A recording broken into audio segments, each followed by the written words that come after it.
They don't call them the Bronx Bombers for nothing. 27 World Series titles, the most dominant franchise in the history of American sports, from Babe Ruth reshaping the game with raw power, to Lou Gehrig's iron will, to Joe DiMaggio's 56-game hitting streak that still stands untouched. Mickey Mantle terrorized pitchers from both sides of the plate. Reggie Jackson owned October. This is the story of the New York Yankees, and how one franchise built a dynasty that refuses to die. First up, Roger Maris. On October 1st, 1961, a 27-year-old outfielder stepped into the batter's box at Yankee Stadium. The crowd was surprisingly sparse. Only 23,000 fans had shown up to watch the final game of the season in a stadium that could hold 65,000. Most of New York had wanted someone else to be standing here. They wanted Mickey Mantle, the golden boy, the true Yankee, the man the press adored. Not Roger Maris, the outsider, the guy who had only been a Yankee for 2 years. The wrong man, chasing the right record. But Mantle was gone, knocked out of the race by an infected hip. And now Maris stood alone, with 60 home runs, one swing away from breaking the most sacred record in baseball. Babe Ruth's 60 home runs in 1927. The commissioner had already tried to stop him. Ford Frick, Ruth's former ghostwriter and close friend, had announced that any record set after 154 games would carry an asterisk. Maris had failed to beat Ruth in that window. To many, what he was about to do would not count.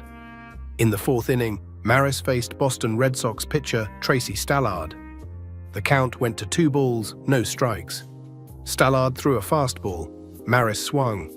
The ball rocketed toward right field and landed in the stands. A fan named Sal Durante caught it. Maris rounded the bases as the crowd rose to its feet. His teammates dragged him out of the dugout for a curtain call.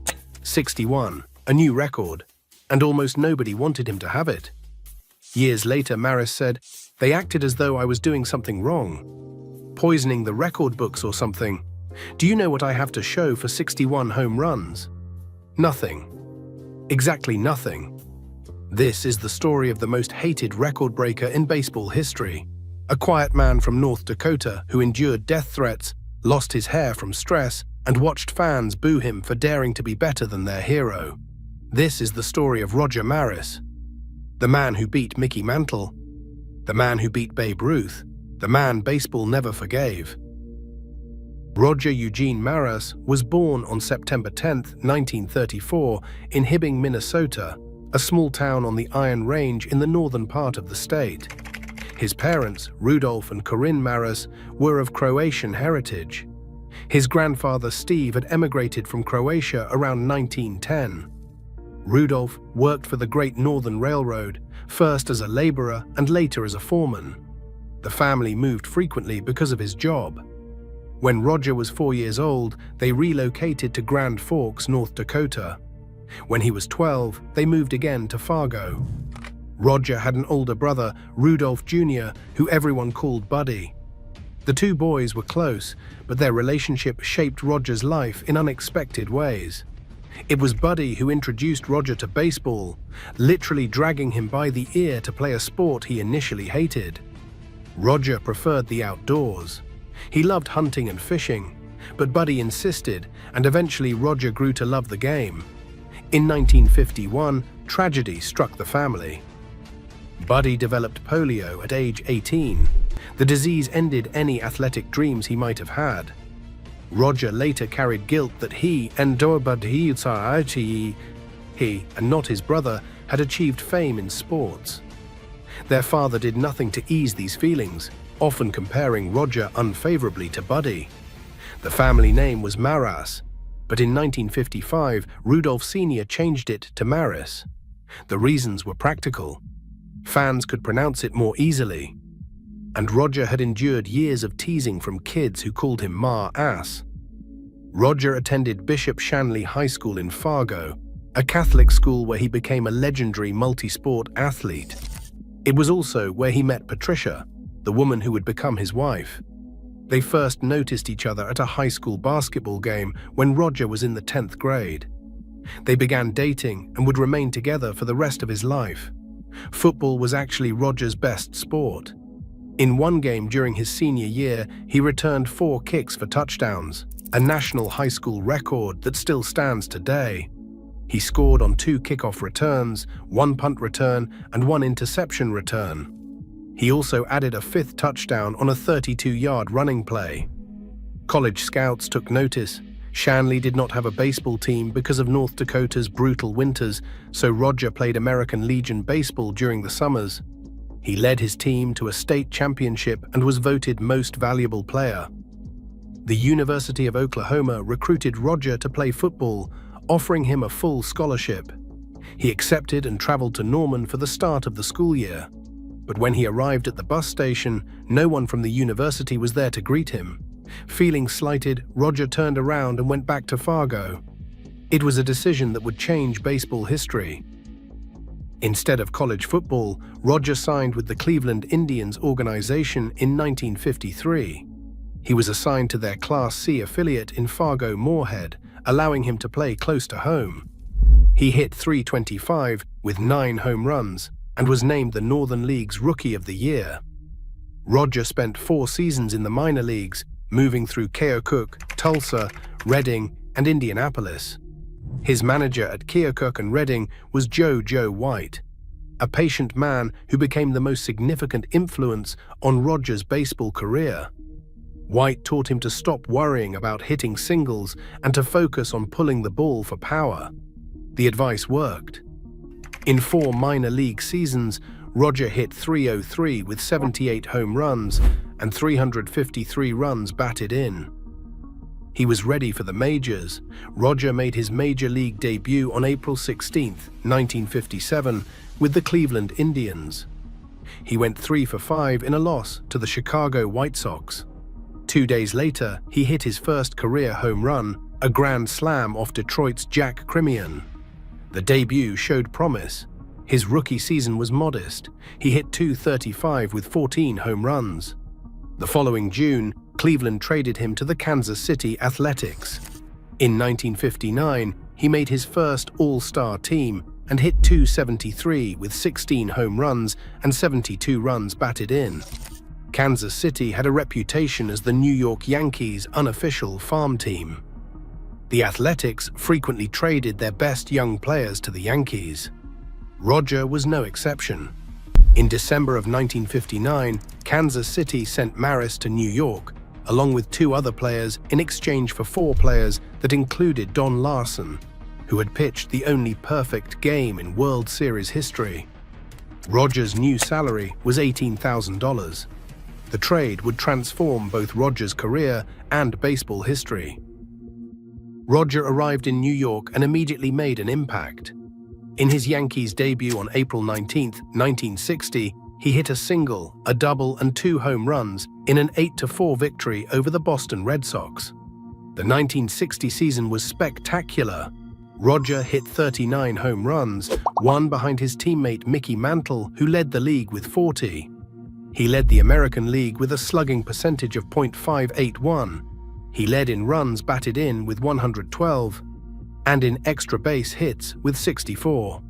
He also batted .283, the highest average of his career. He won a Gold Glove Award for his outstanding defense in right field. Most importantly, Roger was named the American League's Most Valuable Player. The vote was incredibly close. Roger received 225 points to Mantle's 222, with Brooks Robinson of the Baltimore Orioles finishing 3rd at 211. It remains one of the tightest, most valuable player races in baseball history. The Yankees won the American League pennant, their first of 5 consecutive pennants, and faced the Pittsburgh Pirates in the World Series. The series became famous for its dramatic ending. The Yankees actually outscored the Pirates 55 runs to 27 over 7 games, winning 3 blowouts by scores of 16-3, 10-0, and 12-0. But the Pirates won the close games, and in Game 7, second baseman Mazeroski led off the bottom of the 9th inning with the score tied 7-7. He hit a home run over the left field wall at Forbes Field, giving Pittsburgh a 10-9 victory and the championship. It was the first walk-off home run to end a World Series Game 7. Roger hit .267 in the series with 2 solo home runs, 6 runs scored, and a double. Despite the disappointing finish, he had established himself as one of the best players in baseball. Then came 1961. The American League had expanded from 8 teams to 10, adding the Los Angeles Angels and a new Washington Senators franchise. To accommodate more games against the new teams, the schedule was extended from 154 games to 162. This change would become the most controversial element of Rogers' record-breaking season. From the start, the 1961 Yankees were a juggernaut. Manager Ralph Houck switched the batting order, putting Maris third and Mantle fourth. The two sluggers became known as the M&M Boys. One famous photograph showed 6 Yankees who had combined for 165 home runs the previous season. Sports writers nicknamed them Murderers Row, a title borrowed from the legendary 1927 Yankees. As summer approached, it became clear that both Maris and Mantle had a real chance to break Babe Ruth's record of 60 home runs in a single season. No one had seriously threatened the record since Ruth himself. The media descended on the Yankees clubhouse. Reporters asked the same questions day after day. When will you break the record? Do you think you can do it? Are you better than Ruth? Mickey Mantle was equipped to handle the attention. He was a long-time Yankee, beloved by fans and skilled at schmoozing with the New York press. Roger was none of these things. He was a blunt, plain-spoken Midwesterner who answered questions honestly, even when honesty was not what reporters wanted to hear. Sports writers began to pit the two friends against each other, inventing a rivalry that did not exist. In reality, Maris and Mantle were roommates and close friends. But the narrative was set. Mantle was the golden boy. Maris was the outsider. New York fans rooted for Mantle. When Roger hit a home run, the cheers were often mixed with boos. Some fans wanted to see Ruth's record broken, but only by the right person. Then, on July 17th, Commissioner Ford Frick made an announcement that would haunt Roger for the rest of his life. Frick had been a sports writer before becoming commissioner. He had also been Babe Ruth's ghostwriter and close friend. At a press conference, Frick declared that any new home run record would need to be set within 154 games to be considered official. If someone broke Ruth's record after that point, there would be a distinctive mark in the record books indicating it was accomplished in a longer season. New York Daily News writer Dick Young immediately suggested an asterisk as that distinctive mark. Though no asterisk was ever officially used, the idea took hold in the public imagination. Roger was chasing a record that the commissioner himself seemed determined to protect. The pressure mounted. Roger received death threats. The New York Police Department assigned a detective named Kieran Burke to watch over him. Hate mail poured in daily. The stress was so intense that Roger's hair began falling out in clumps. Meanwhile, Mantle stayed right with him in the home run race. By early September, both men were well ahead of Ruth's pace. Roger had 56, Mickey had 53. Then Mantle's body betrayed him. A doctor gave him an injection to treat the flu, but the shot became infected. An abscess formed in Mickey's hip. He tried to play through the pain, but bloodstains appeared on his uniform. He was forced out of the lineup with 54 home runs. Roger was now alone in the chase. On September 20th, in the Yankees' 154th game, Roger had 58 home runs. He needed 2 more to tie Ruth within Frick's arbitrary deadline. He hit 1. That was 59. He had failed to beat Ruth in 154 games. To many, the chase was already over. Whatever Roger did from this point forward would carry an invisible asterisk. But Roger kept hitting. On September 26th, he tied Ruth at 60 with a home run off Jack Fisher of the Baltimore Orioles. 3 games remained. Roger went homerless in the next 2. Everything came down to the final day. October 1st, 1961. The Yankees hosted the Boston Red Sox at Yankee Stadium. The sparse crowd of 23,000 was a far cry from the 65,000 who might have attended if New York fans truly embraced what was about to happen. Many seats sat empty. The atmosphere was subdued. Roger came to bat in the first inning and flied out. He came up again in the fourth inning against Tracy Stallard, a 24-year-old right-hander. Stallard was not trying to walk Maris. He wanted to challenge him. Years later, Stallard said he believed people would remember the pitcher who gave up the last home run Maris ever hit, not number 61. The count went to 2 balls, no strikes. Stallard threw a fastball waist-high over the plate. Roger's quick wrists whipped the bat through the zone. The ball sailed into the right field stands. About 10 rows deep, Sal Durante, a 19-year-old truck driver from Brooklyn, caught it. The ball would later be returned to Roger after Durante was given $5,000 and a trip to California by a Sacramento restaurant owner. Roger rounded the bases and disappeared into the dugout. His teammates pushed him back out for a curtain call.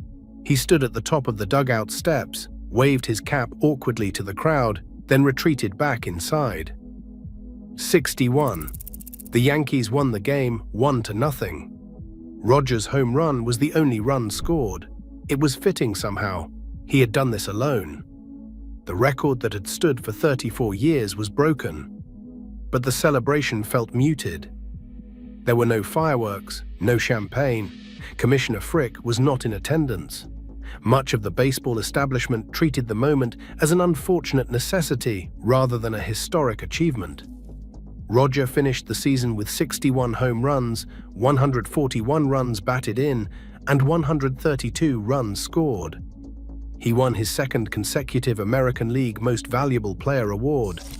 He was named the top professional athlete of the year, receiving the Hickok belt. This was a most valuable season. The Yankees went on to defeat the Cincinnati Reds in the World Series, 4-1. The Reds were led by National League Most Valuable Player Frank Robinson, but the Yankees pitching dominated. Whitey Ford extended his World Series scoreless innings streak to 32, breaking a record that had been held by Babe Ruth from his pitching days with the Red Sox. Roger struggled at the plate, hitting just .105 for the series. The pressure of the home run chase had drained him physically and emotionally. But he came through when it mattered most, hitting a tie-breaking home run in the 9th inning of Game 3 that gave the Yankees a 3-2 victory. It was his only hit of the series, but it was a crucial one. With his second championship ring, Roger had accomplished something remarkable. He had broken the most famous record in baseball and helped his team win the World Series. He should have been celebrated as a hero. He had accomplished something that no one had done in more than 3 decades. But instead of being celebrated, he was treated as an intruder. "As a ball player, I would be delighted to do it again," Roger said. "As an individual, I doubt if I could possibly go through it again." The years after 1961 were difficult for Roger. The constant scrutiny had taken a toll on his health and his spirit. His hair never fully grew back in some places. His relationship with the New York media remained tense. Roger made the All-Star team again in 1962 and hit 33 home runs. The Yankees won another World Series, defeating the San Francisco Giants in 7 games. But Roger was never the same dominant force he had been during his back-to-back MVP seasons. Injuries began to pile up. In 1963, he was limited to 90 games and hit just 23 home runs. He rebounded somewhat in 1964, hitting 26 home runs and batting .281. The Yankees returned to the World Series but lost to the St. Louis Cardinals in 7 games. In 1965, Roger had off-season surgery to remove a bone chip from his hand. In 1966, he played most of the season with what was eventually diagnosed as a broken bone in his hand that team doctors had missed. His production plummeted. So did the Yankees, who had won 5 consecutive pennants from 1960 to 1964, but were now in steep decline. By the end of 1966, Roger was ready to retire. He was tired of New York, tired of the media, tired of being treated as a villain for breaking a record. He told the Yankees he was done. The Yankees asked him to delay his announcement until spring training. Roger agreed. Days later, they traded him to the St. Louis Cardinals. The trade saved Roger's career. In St. Louis, Roger found happiness for the first time in years. He was back in the Midwest, closer to his roots. The Cardinals' clubhouse was welcoming. His new teammates treated him as a respected veteran, not as an outsider. Pitcher Bob Gibson later wrote about Maris. Contrary to what we had read about him in the papers, Maris was not chronically miserable. He was just a plain-spoken, chain-smoking North Dakotan who was happy to be away from high-rise apartments and the media capital of the universe, and happy to finally be happy. Roger was no longer a power hitter. His body had taken too much punishment. But he was still a smart, professional ball player who knew how to contribute. He hit .261 with 9 home runs and 55 runs batted in for the 1967 Cardinals. That team was loaded with talent. Orlando Cepeda won the National League Most Valuable Player Award with 25 home runs and 111 runs batted in. Lou Brock stole 52 bases and hit a .299 batting average. Curt Flood batted .335. Bob Gibson anchored the pitching staff, despite missing 2 months with a broken leg suffered when Roberto Clemente hit a line drive off his shin. The Cardinals won 101 games and captured the National League pennant. They faced the Boston Red Sox in the World Series. Boston had won the American League pennant on the final day of the season in a 4-team race, completing what fans called the impossible dream. The Red Sox were led by Carl Yastrzemski, who won the Triple Crown with a .326 average, 44 home runs, and 121 runs batted in. Roger had the best postseason of his career. He hit .385 with a home run and 7 runs batted in, a Cardinals World Series record at the time.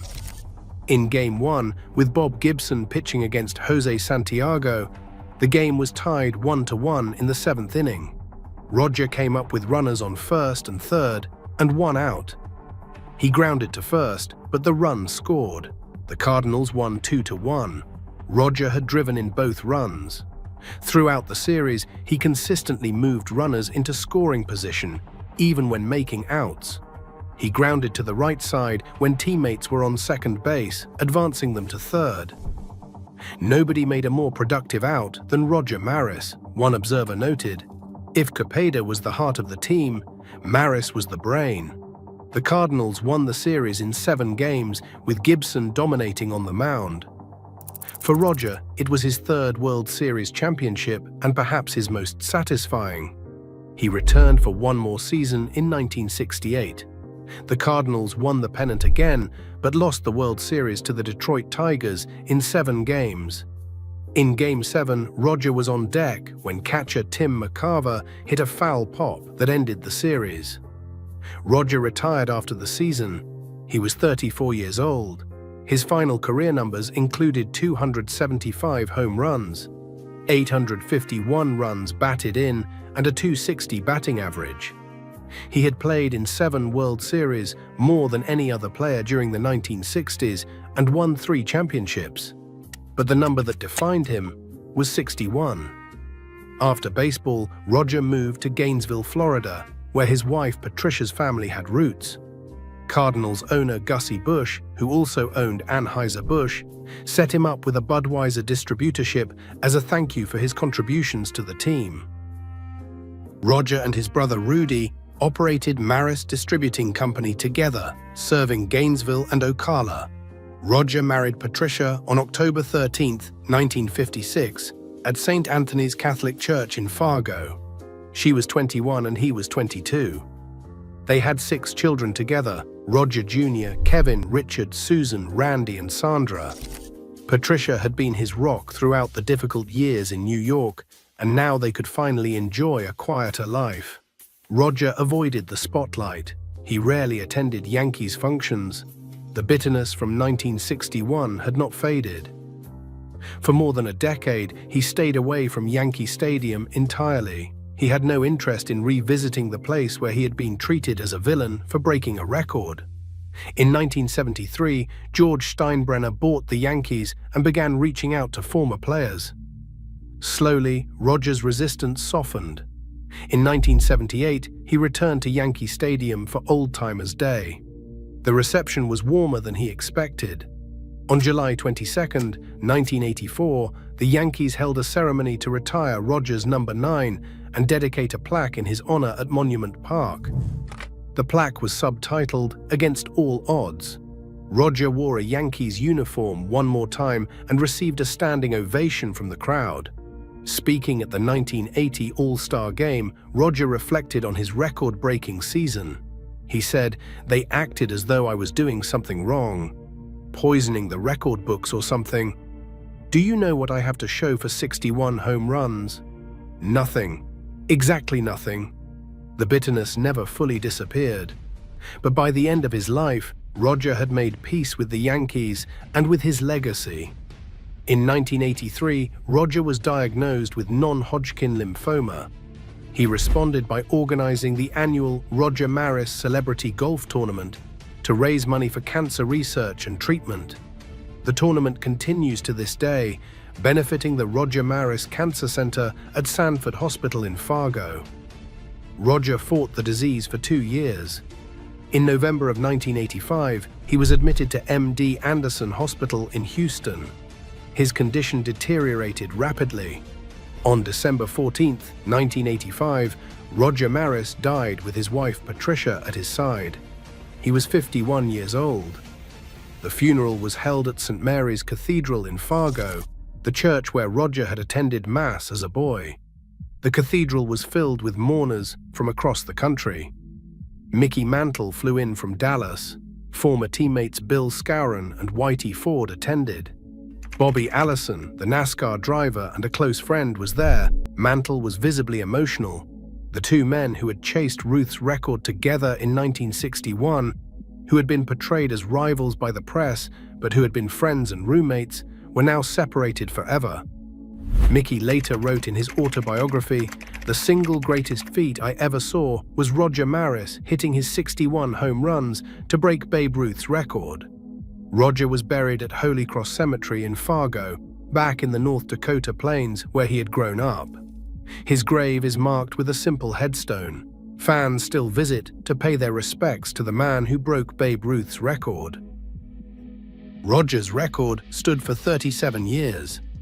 In 1998, Mark McGwire of the St. Louis Cardinals hit 70 home runs.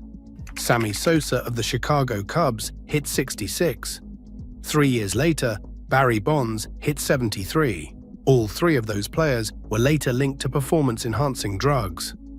McGwire admitted to using steroids throughout much of his career. Sosa was connected to banned substances and later tested positive for a performance-enhancing drug. Bonds was convicted of obstruction of justice in a federal steroids investigation. The tainted nature of those records gave new appreciation to what Roger had accomplished.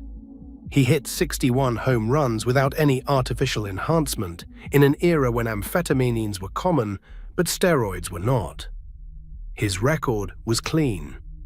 In 2005, the North Dakota Senate passed a resolution urging Major League Baseball to recognize Roger Maris's 61 home runs as the legitimate single-season record. Baseball declined to take action, noting that the records stood as they were.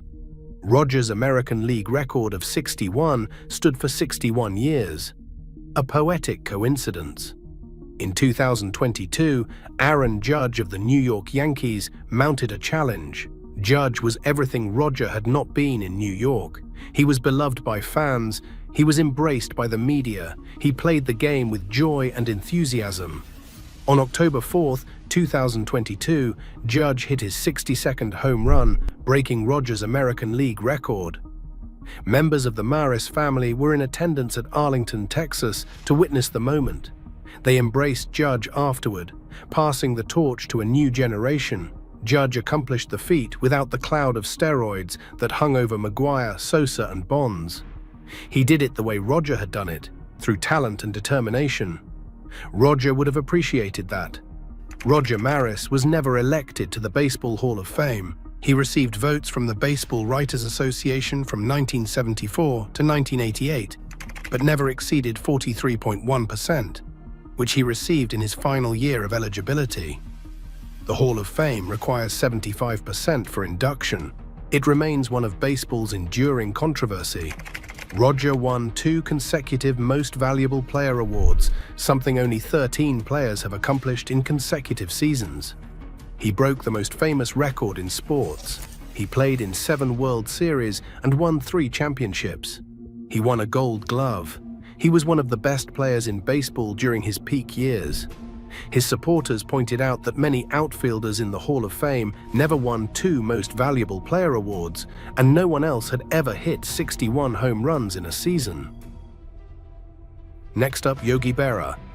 He was 5'8", the son of Italian immigrants, and he quit school after 8th grade. At 19, he fired rockets at German machine gun nests on the beaches of Normandy. At 25, he was catching for the greatest baseball dynasty ever assembled. At 30, he was the most valuable player in the American League. He won 10 World Series championships, more than any player in baseball history. He said things like, "It ain't over till it's over, and when you come to a fork in the road, take it." They didn't make sense. They made perfect sense. He became so quotable that presidents and philosophers cited him more than Shakespeare. His name is Yogi Berra, and this is the story of a man who proved that you don't have to look like a hero to become one. Lorenzo Pietro Berra was born on May 12, 1925, in St. Louis, Missouri. His parents, Pietro and Paolina Berra, were Italian immigrants. Pietro arrived at Ellis Island in 1909, a 23-year-old from Malvaglio, a small town near Milan. He found work in the brickyards and eventually settled his family in a neighborhood called The Hill, a tight-knit Italian-American community in South St. Louis where everybody knew everybody and family meant everything. The Berras were working poor. Pietro labored in the clay mines and brick factories alongside the other fathers on the hill. They never went without, but they never had more than they needed. Lorenzo was the youngest of 5 children, with 3 older brothers and a sister. His mother had trouble pronouncing his name in English, so the family called him Lordy. Lordy's 3 older brothers were all talented athletes. They attracted attention from Major League Baseball scouts, but their father made them quit playing and get jobs to help support the family. That was the way it worked in immigrant families during the Depression. Dreams came second to survival, but the brothers passed their love of sports down to their youngest sibling.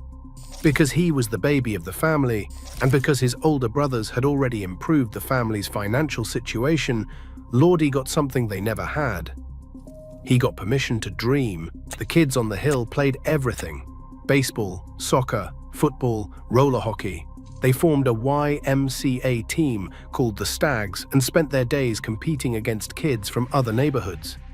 Lordy's best friend was a boy named Joe Garagiola who lived directly across the street on Elizabeth Avenue. The two were inseparable. They played ball together, got into trouble together, and dreamed about the major leagues together. It was during these years that Lordy Berra became Yogi. The story goes that a group of neighborhood kids went to see a movie, and in the film there was a Hindu man sitting cross-legged in meditation. One of Lordy's friends, Jack McGuire, noticed that whenever Lordy sat waiting to bat, he crossed his arms and legs in a similar pose. He looked sad and contemplative, like the yogi in the movie. The nickname stuck. From that day forward, Lorenzo Pietro Berra was Yogi. Yogi quit school after the 8th grade. He had to help the family, so he took whatever work he could find. He worked in a coal yard, he drove a delivery truck, he pulled tacks in a shoe factory. But he never stopped playing baseball. He joined the local American Legion League, where he learned the basics of catching while also playing outfield and infield. He wasn't graceful, he wasn't pretty to watch. But something about the squat kid with the funny face made people pay attention. In 1941, when Yogi was 16 years old, he and Joe Garagiola tried out for their hometown team, the St. Louis Cardinals. The general manager was Branch Rickey, one of the shrewdest talent evaluators in baseball history. Ricky offered both young men contracts. Garagiola got a $500 signing bonus. Yogi was offered $250. The difference didn't sit well with Yogi. He knew he was at least as good as Joe, probably better. He refused to sign unless he got the same bonus as his friend. The Cardinals said no. What Yogi didn't know was that Ricky had a plan. He was about to leave St. Louis to take over the Brooklyn Dodgers, and he wanted to save Yogi for his new team. The lower offer was a ploy to keep Berra from signing with the Cardinals. The plan backfired. After the Cardinals rejected him, Yogi tried out for the St. Louis Browns. They offered him a contract, but no bonus. Again, Yogi refused. He went back to the shoe factory, pulling tacks and wondering if his baseball dream was already dead at 16. Then, the 1942 World Series happened. The Cardinals beat the New York Yankees, and a coach who had seen Yogi play contacted the Yankees on his behalf. The Yankees offered Yogi a contract with a $500 bonus, the same amount Garagiola had received. This time, Yogi said yes. He reported to the Norfolk Tars in the Class B Piedmont League. In 1943, he batted .253 with 7 home runs in 111 games. It wasn't spectacular, but it was enough. Then everything changed.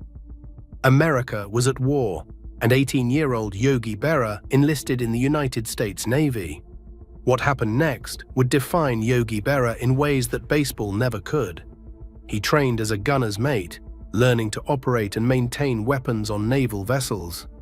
He was assigned to the attack transport USS Bayfield. On June 6, 1944, Seaman Second Class Lawrence P. Berra participated in the largest amphibious invasion in military history, D-Day. Yogi was one of 6 men on a 36-foot rocket boat, a landing craft support vessel designed to get close to shore and suppress enemy defenses. Their mission was to position themselves 300 yards off the beaches of Normandy and fire machine guns and rockets at the German positions so the soldiers landing on the beach would have a better chance of survival. The boats were small. The crews were exposed. The enemy was dug in and waiting. Yogi fired his machine gun at Omaha Beach as chaos erupted around him. The noise was deafening. The water was filled with debris and bodies. 3 of his comrades on nearby boats were killed. Yogi himself was wounded, taking shrapnel that left a scar on his left hand. He later ran messages between Omaha Beach and Utah Beach while the battle raged. Years later, when asked about D-Day, Yogi's response was typically understated. Being a young guy, you didn't think nothing of it until you got in it. And so we went off 300 yards off the beach. We protect the troops. If they ran into any trouble, we would fire the rockets over. He made it sound simple. It wasn't. The invasion of Normandy was one of the bloodiest days of the war, with thousands of Allied soldiers killed. Yogi Berra was right there in the middle of it, a 19-year-old kid from the Hill doing his part to save the world. After Normandy, Yogi participated in Operation Dragoon, the invasion of southern France. He served in North Africa and Tunisia. He earned a Purple Heart for his wounds, along with a Distinguished Unit Citation and 2 battle stars. His military records were later destroyed in the 1973 St. Louis Archives fire, and he never received the Purple Heart medal itself because the documentation was lost. But the scar on his hand told the story. In January 1945, Yogi was stationed at the Naval Submarine Base in New London, Connecticut. While there, he played for the base baseball team. He also snuck off base to play for a semi-pro team in Rhode Island under an assumed name, earning $50 a game. He was already signed with the Yankees, so playing for money was against the rules. But Yogi needed the cash, and rules had a way of bending around him. When the war ended, Yogi returned to baseball. The Yankees sent him to their top minor league affiliate, the Newark Bears. He tore up the International League, and in September 1946, he was called up to the majors. On September 22, 1946, 21-year-old Yogi Berra made his major league debut against the Philadelphia Athletics at Yankee Stadium. He went 2 for 4 with a 2-run home run off Jesse Flores. He was a Yankee, but he wasn't a star yet. Not even close. The early reviews of Yogi Berra were brutal. He was awkward behind the plate. His throws to second base were erratic. His body looked all wrong for a professional athlete. Even the Yankees' own manager made cruel comments about his appearance. He was called the APE. Sports writers made fun of his face, his build, his intelligence. Yogi heard all of it. His response became one of his most famous lines. "So I'm ugly. So what? I never saw anyone hit with his face." The turning point came in 1949 when Casey Stengel took over as Yankees manager. Stengel saw what others missed. He saw a player with incredible hand-eye coordination who could hit any pitch within reach. He saw a competitor who rose to the occasion when the pressure was highest. He saw a winner. Stengel brought in Hall of Fame catcher Bill Dickey to work with Yogi on his defense. Dickey taught him how to move behind the plate, how to frame pitches, how to throw out runners, and most importantly, how to handle a pitching staff. Yogi later described the mentorship in his own unique way. "He is learning me his experience. It worked." By 1950, Yogi Berra had transformed himself from a defensive liability into one of the best catchers in baseball. That year, he hit a .322 batting average with 28 home runs and 124 runs batted in. He finished third in the MVP voting. The Yankees won the World Series. It was just the beginning. From 1949 to 1953, the New York Yankees won 5 consecutive World Series championships. No team had ever done it before. No team has done it since. And Yogi Berra was the heart of those teams. He wasn't the most famous Yankee. That was Joe DiMaggio, then Mickey Mantle. But Yogi was the most valuable. In 1950, Yogi established himself as a legitimate star.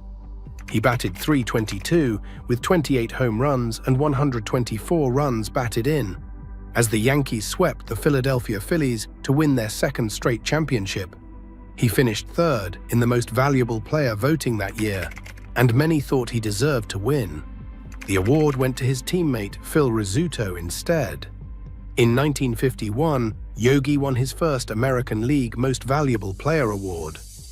He won it again in 1954 and 1955, becoming one of only 6 players in history to win 3 Most Valuable Player awards.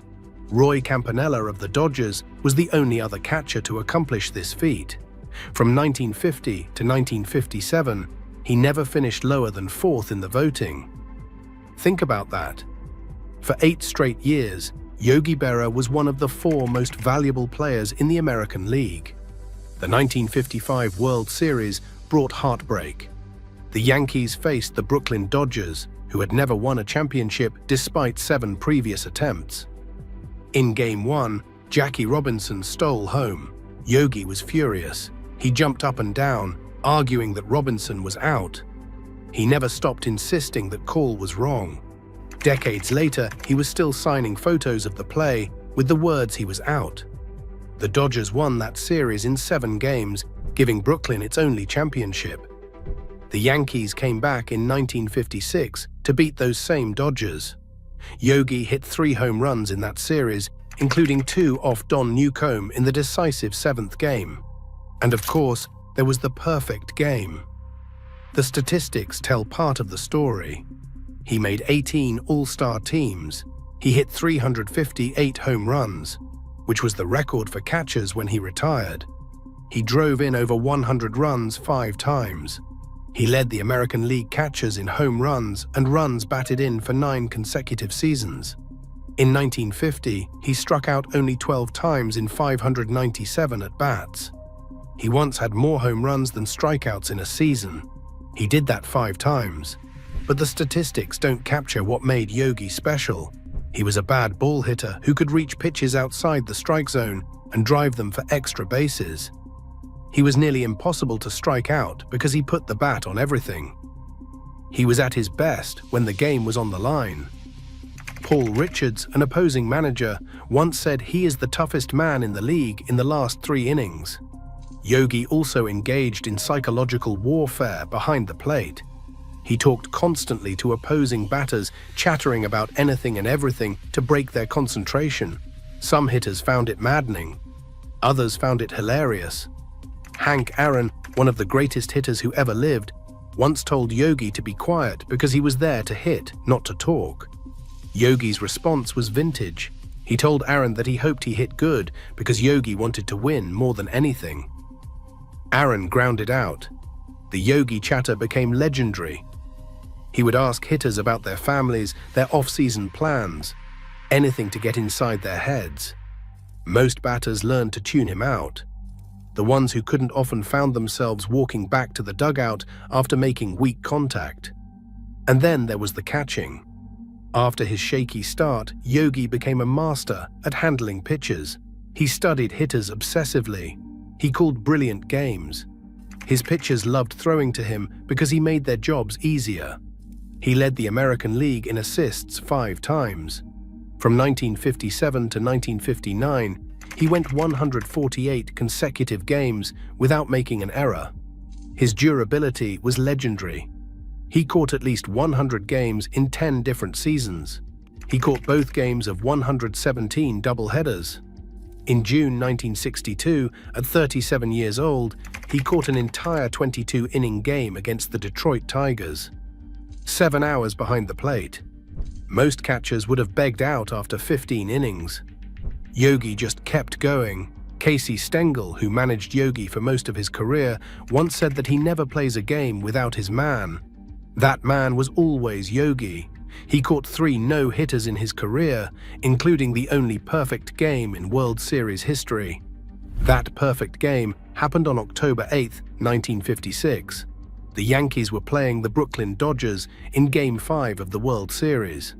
The pitcher was Don Larsen, a journeyman with a losing record who had been knocked out in the 2nd inning of his previous start. Nobody expected greatness from Don Larsen. But Yogi called the pitches and Larsen threw them. 27 Dodgers came to the plate and 27 Dodgers made outs. The final batter was Dale Mitchell. Larsen threw a fastball on the outside corner. Mitchell took it. The umpire's arm went up. Strike 3. What happened next became one of the most iconic images in baseball history. Yogi Berra sprinted to the mound and leapt into Don Larsen's arms, his legs wrapped around the pitcher's waist. His face a portrait of pure joy. The photograph captured everything that made Yogi Berra beloved: the passion, the childlike enthusiasm, the complete lack of self-consciousness about how he might look. Larsen didn't shake off a single sign that day. He threw 97 pitches and trusted his catcher completely. When asked about it afterward, Yogi said Larsen's only bad pitch was a hanging slider in the 5th inning. 1 bad pitch in a perfect game. That's how well Yogi called it. The Yankees beat the Dodgers in that 1956 World Series. It was Yogi's 7th championship. He would win 3 more, finishing his playing career with 10 World Series rings, more than any player in history.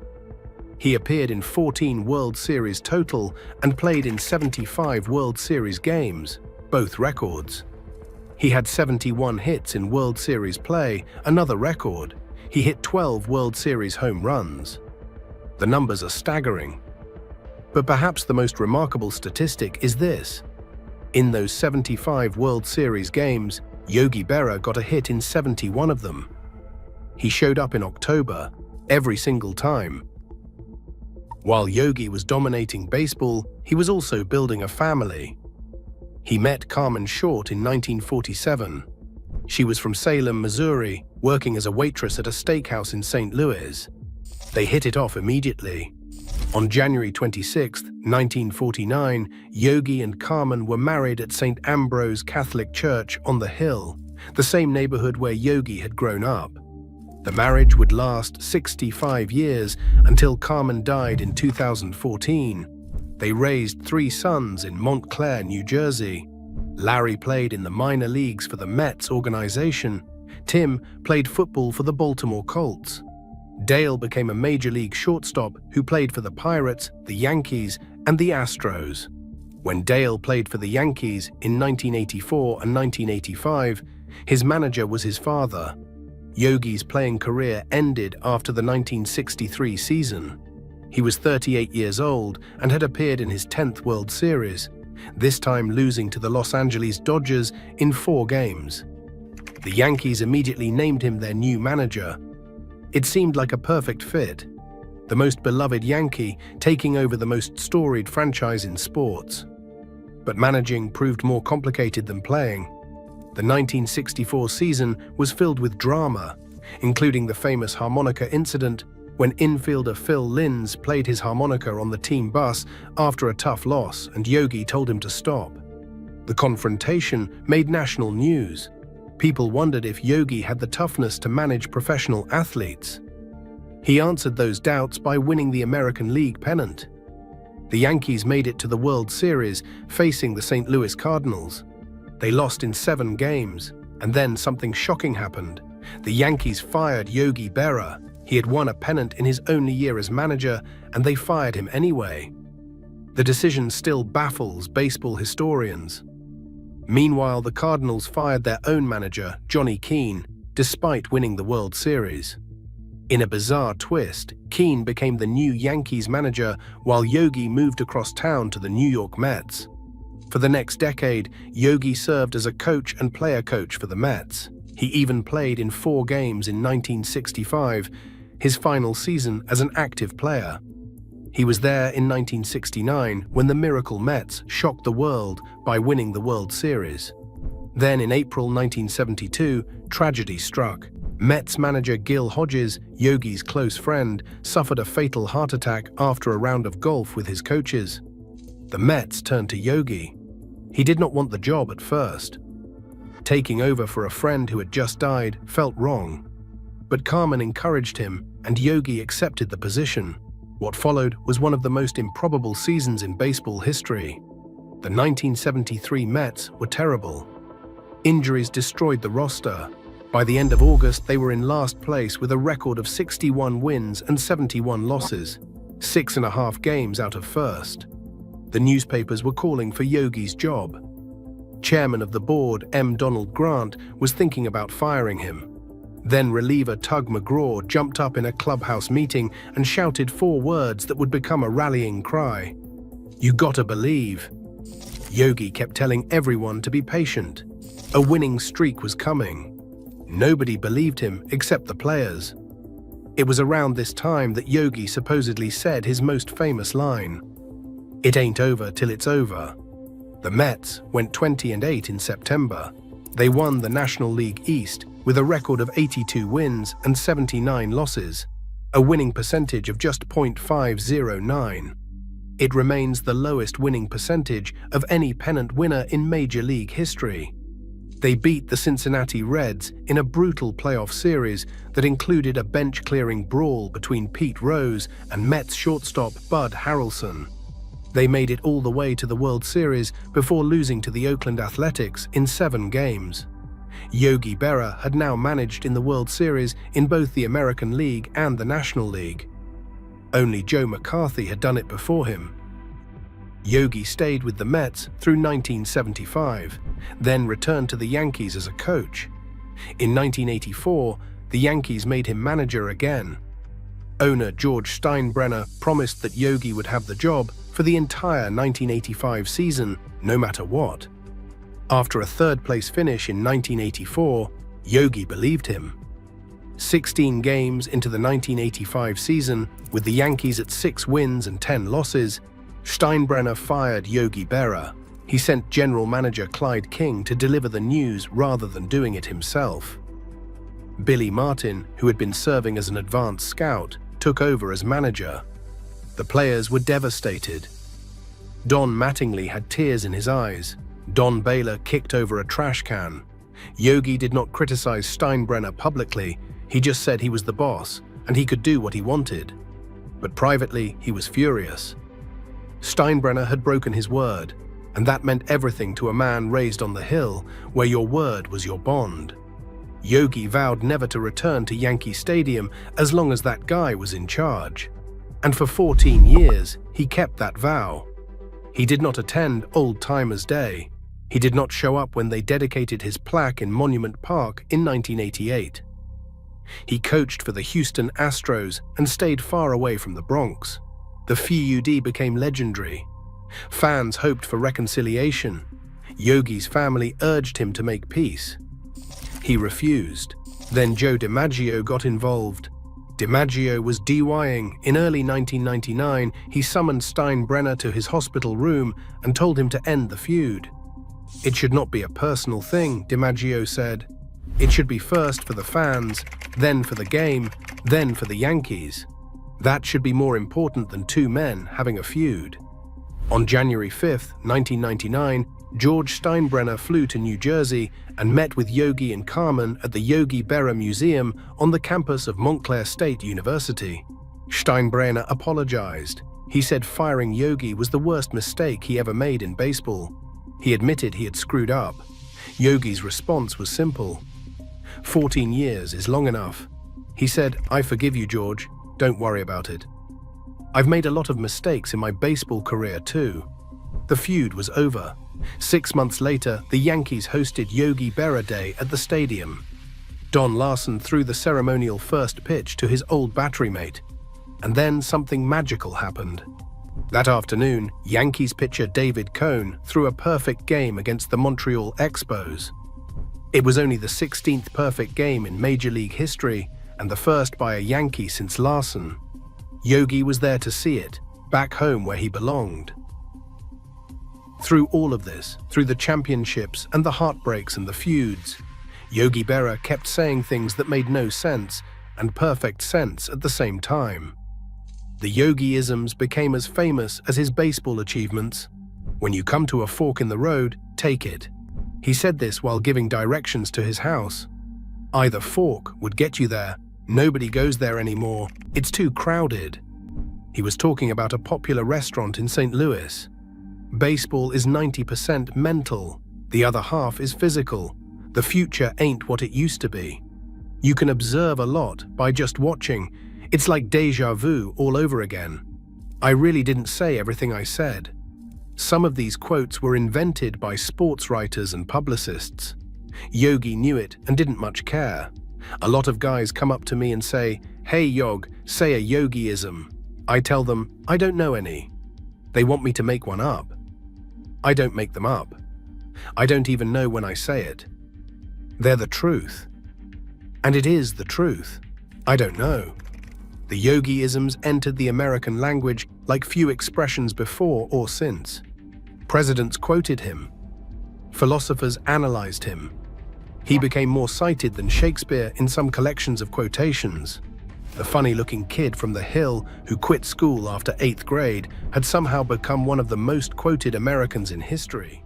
Next up, Reggie Jackson, 563 home runs, 5 World Series championships, 14 All-Star teams.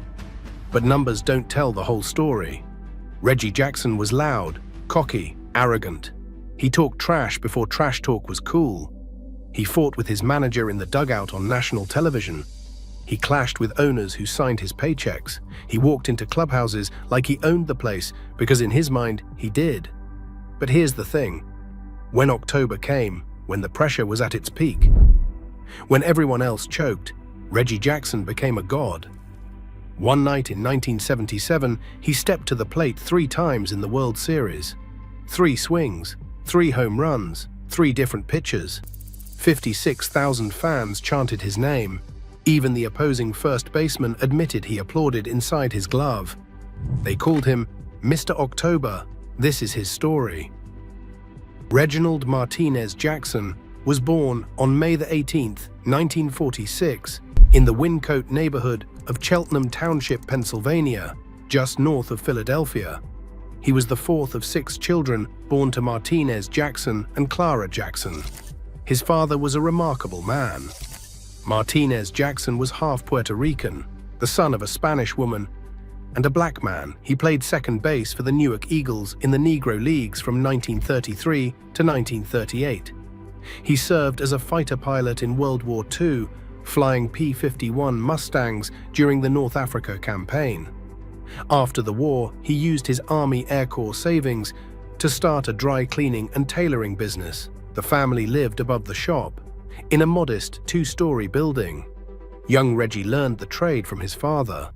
Decades later, he would joke that he could still cuff a pair of slacks if he had to. But the Jackson household was not a happy one. His parents' marriage was troubled, and when Reggie was 6 years old, they divorced.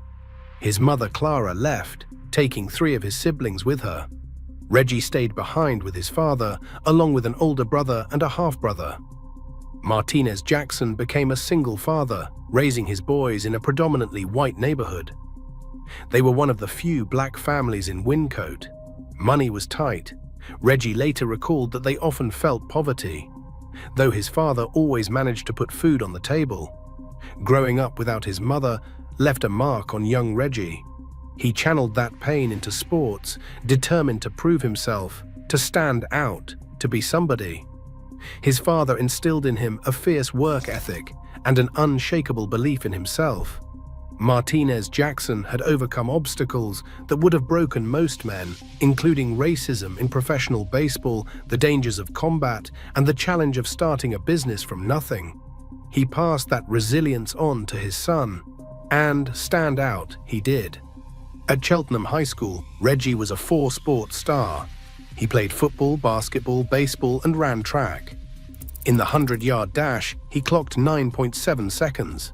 His best high jump cleared 6 feet 3 inches, remarkable for someone who stood just 5 feet 10. In football, he played tailback, using his speed and power to dominate opponents. He suffered a serious knee injury in his junior year, but came back stronger. At one point, doctors feared he might have broken bones in his neck, and they worried he might never walk again, let alone play sports. Reggie proved them wrong. In baseball, he was both a power hitter and a dominant pitcher who threw several no-hitters. College scouts and professional teams took notice. By the time he was a senior, recruiters were practically camped out on his doorstep. But football was his best sport, or so everyone thought. College recruiters from Alabama, Georgia, Oklahoma, and other powerhouses came calling. Reggie had scholarship offers from across the country. His father had other ideas. Martinez Jackson believed in education above all else. He told his son, Reggie, "If you get an education, no one can ever take that away from you. You will always be able to make a living and provide for your family. So you are going to go to college." Reggie listened. He accepted a football scholarship to Arizona State University. But there was a problem. Near the end of Reggie's senior year of high school, Martinez Jackson was arrested for making moonshine in his basement. He was sent to jail, missing his son's graduation. Reggie arrived at Arizona State alone, without the father who had guided him through childhood. He threw himself into football, but the grueling workouts wore him down. The practices were brutal, far more demanding than anything he had experienced in high school. One day, looking for a break from the punishment of football drills, he wandered over to the baseball diamond. The baseball coach, Bobby Winkles, agreed to let Reggie take some swings. Still wearing his football uniform, covered in sweat and dirt, Reggie stepped into the batting cage. On his second swing, he launched a home run. Then another, and another, 3 home runs in 5 swings. The baseball coaches looked at each other in disbelief. Winkles had seen enough. He invited Reggie to practice with the team. Due to NCAA rules, Reggie could not play in games during his freshman year, but he practiced with the squad and continued to develop his skills. After his first year, Reggie made a decision that would change his life. He gave up football entirely to focus on baseball. Coach Winkles sent him to play for an amateur team called Leones during the summer, where Reggie shattered team records. In his sophomore year, Reggie became Arizona State's starting center fielder. He broke the school record for home runs in a season and was named an All-American. The Baltimore Orioles offered him a substantial bonus to turn professional, but Reggie turned them down. His father had taught him the value of education, and he wanted to keep his college scholarship. Then came the 1966 Major League Baseball draft. The New York Mets held the first pick. They selected a high school catcher named Steve Chilcott, who would suffer injuries and never play a single game in the majors. It remains one of the worst draft decisions in baseball history. With the second pick, the Kansas City Athletics selected Reggie Jackson. It was the beginning of a legendary career and a complicated journey through American racism. Reggie signed with the Athletics for an $85,000 bonus. His father, now out of jail, traveled with him to owner Charlie Finley's Indiana farm to negotiate the deal. The Athletics assigned Reggie to their AA affiliate in Birmingham, Alabama. It was 1967. The Civil Rights Act had been passed just 3 years earlier. Birmingham was still a city scarred by racial violence. In 1963, members of the Ku Klux Klan bombed the 16th Street Baptist Church in Birmingham, killing 4 young black girls. Bull Connor, the notorious segregationist, had been the city's commissioner of public safety until the year before Reggie arrived. Reggie Jackson was one of the few black players on the Birmingham A's. What he experienced there would stay with him for the rest of his life. Decades later, in June 2024, Reggie returned to Birmingham's Rickwood Field for a Major League Baseball tribute game honoring the Negro Leagues. Asked about his emotions, he delivered a raw, unsparing account of the racism he had faced. On the Fox Sports broadcast, Jackson said, "Coming back here was not easy." He described the racism he faced when he played here and the difficulty of going through different places where the team traveled. He said he would not wish it on anybody. He said he walked into restaurants and people would point at him and say the N-word could not eat there. He said he would go to a hotel and people would say the N-word could not stay there. Reggie described going to Charlie Finley's country club for a team dinner. People pointed him out with the N-word and said he could not come in. He survived because of his white teammates and his manager, Johnny McNamara. Reggie recalled that if he could not eat in a place, nobody would eat. They would get food to travel. If he could not stay in a hotel, they would drive to the next hotel and find a place where he could stay. One teammate, Joe Rudy, let Reggie sleep on his couch for weeks at a time. That arrangement ended only when someone threatened to burn down the apartment complex because a black man was staying there. He said he would not wish it on anyone.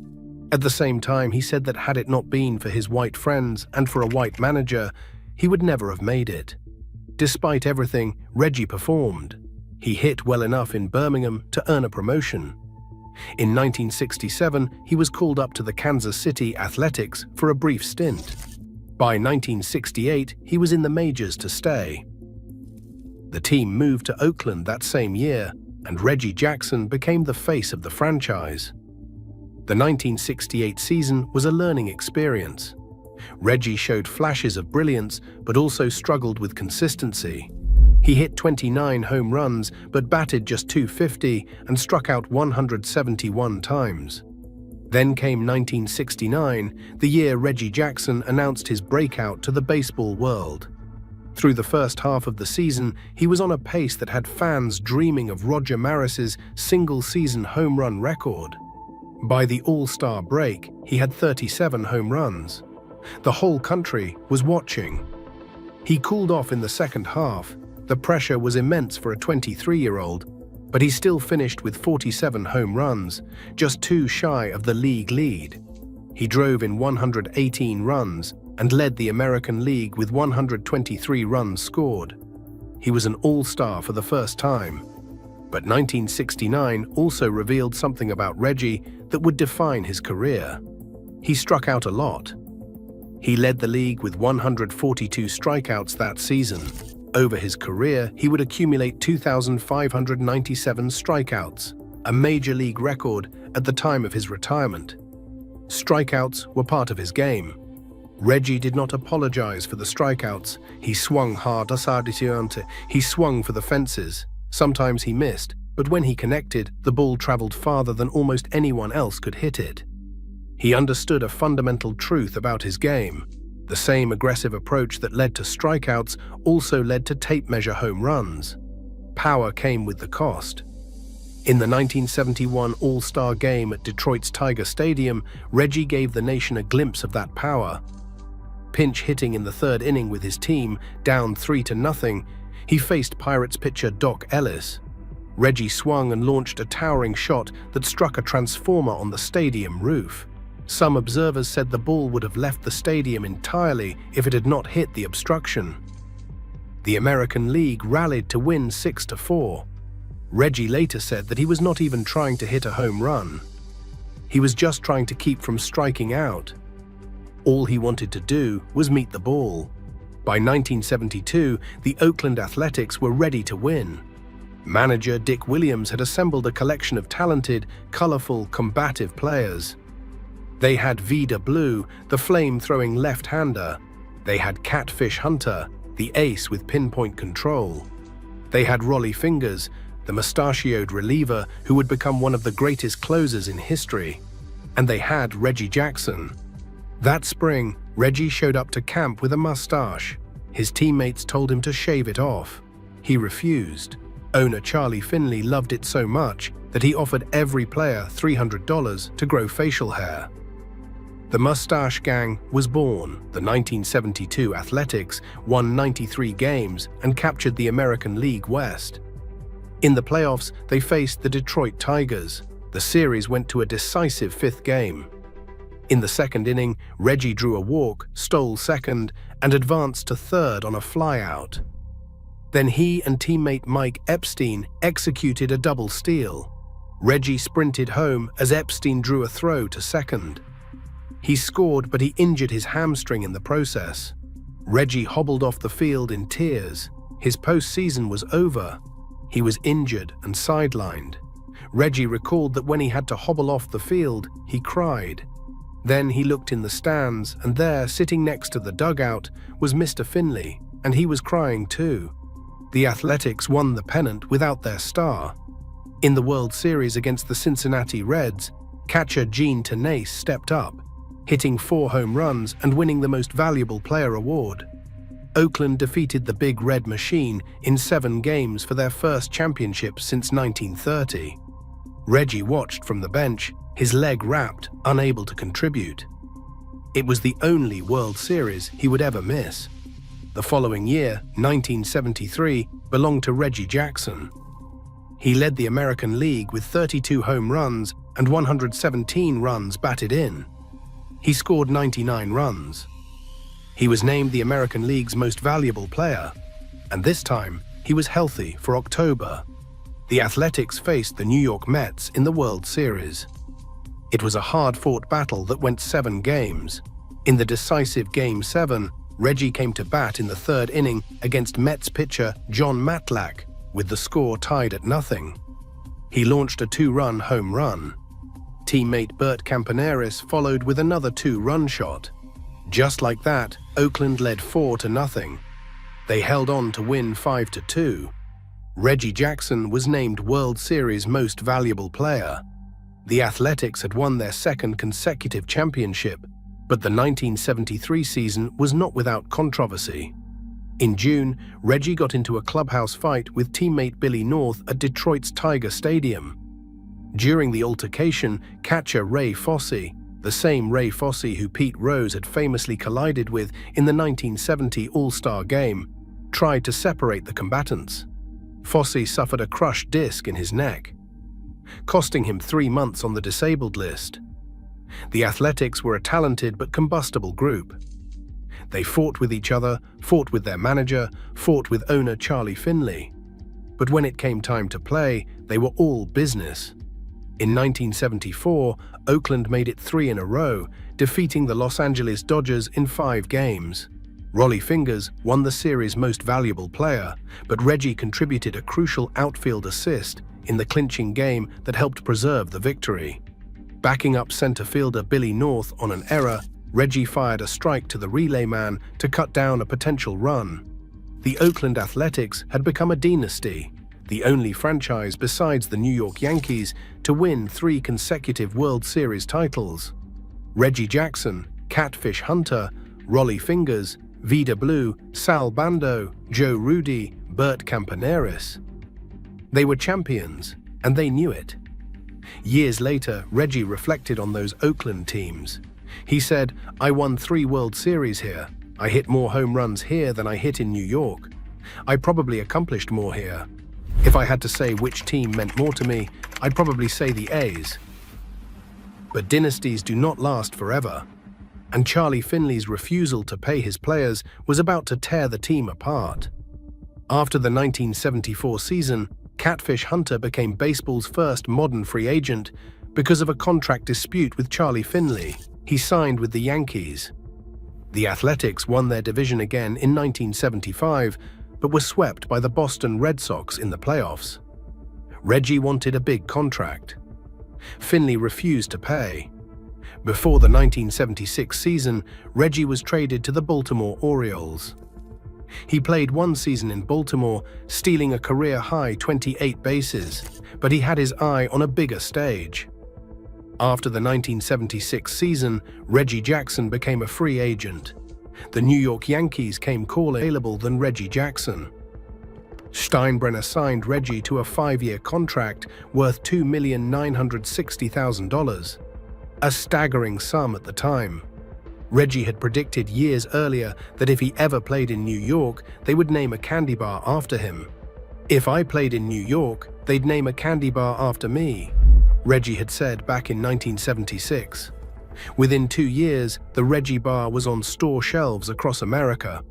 On opening day, 1978, the Yankees gave out free Reggie bars to fans. When Reggie hit a home run in his first at-bat, thousands of candy bars came raining down onto the field. Sports writers had a field day. One wrote that when you opened a Reggie bar wrapper, it told you how good it was. But first, Reggie had to survive the most turbulent season of his career. Reggie's first season with the Yankees in 1977 was chaotic from the moment he arrived. In a spring training interview with Sport magazine, Reggie made comments that infuriated his new teammates. He called himself the straw that stirs the drink, suggesting that he, not team captain Thurman Munson, was the player who made the Yankees winners. Reggie said he was the straw that stirs the drink. "It all comes back to me. Maybe I should say me and Munson, but really, he does not enter into it." Munson was the heart and soul of the Yankees, a gritty catcher who had won the MVP award in 1976. He was beloved by his teammates for his toughness and leadership. Reggie's comments created a rift between them that never fully healed. Then there was Billy Martin, the Yankees' volatile manager. Martin was a former Yankee himself, a scrappy infielder who had helped the team win championships in the 1950s. As a manager, he was brilliant but combustible, prone to feuds with players, owners, and anyone else who crossed him. Martin had managed the Detroit Tigers when Reggie's Athletics beat them in the 1972 playoffs. There was history between them, and not the good kind. Martin did not want Reggie on his team. Steinbrenner had signed Reggie over Martin's objections. On June 18, 1977, the tensions exploded on national television. During a game against the Boston Red Sox at Fenway Park, Reggie appeared to loaf after a ball hit to right field. Martin was furious.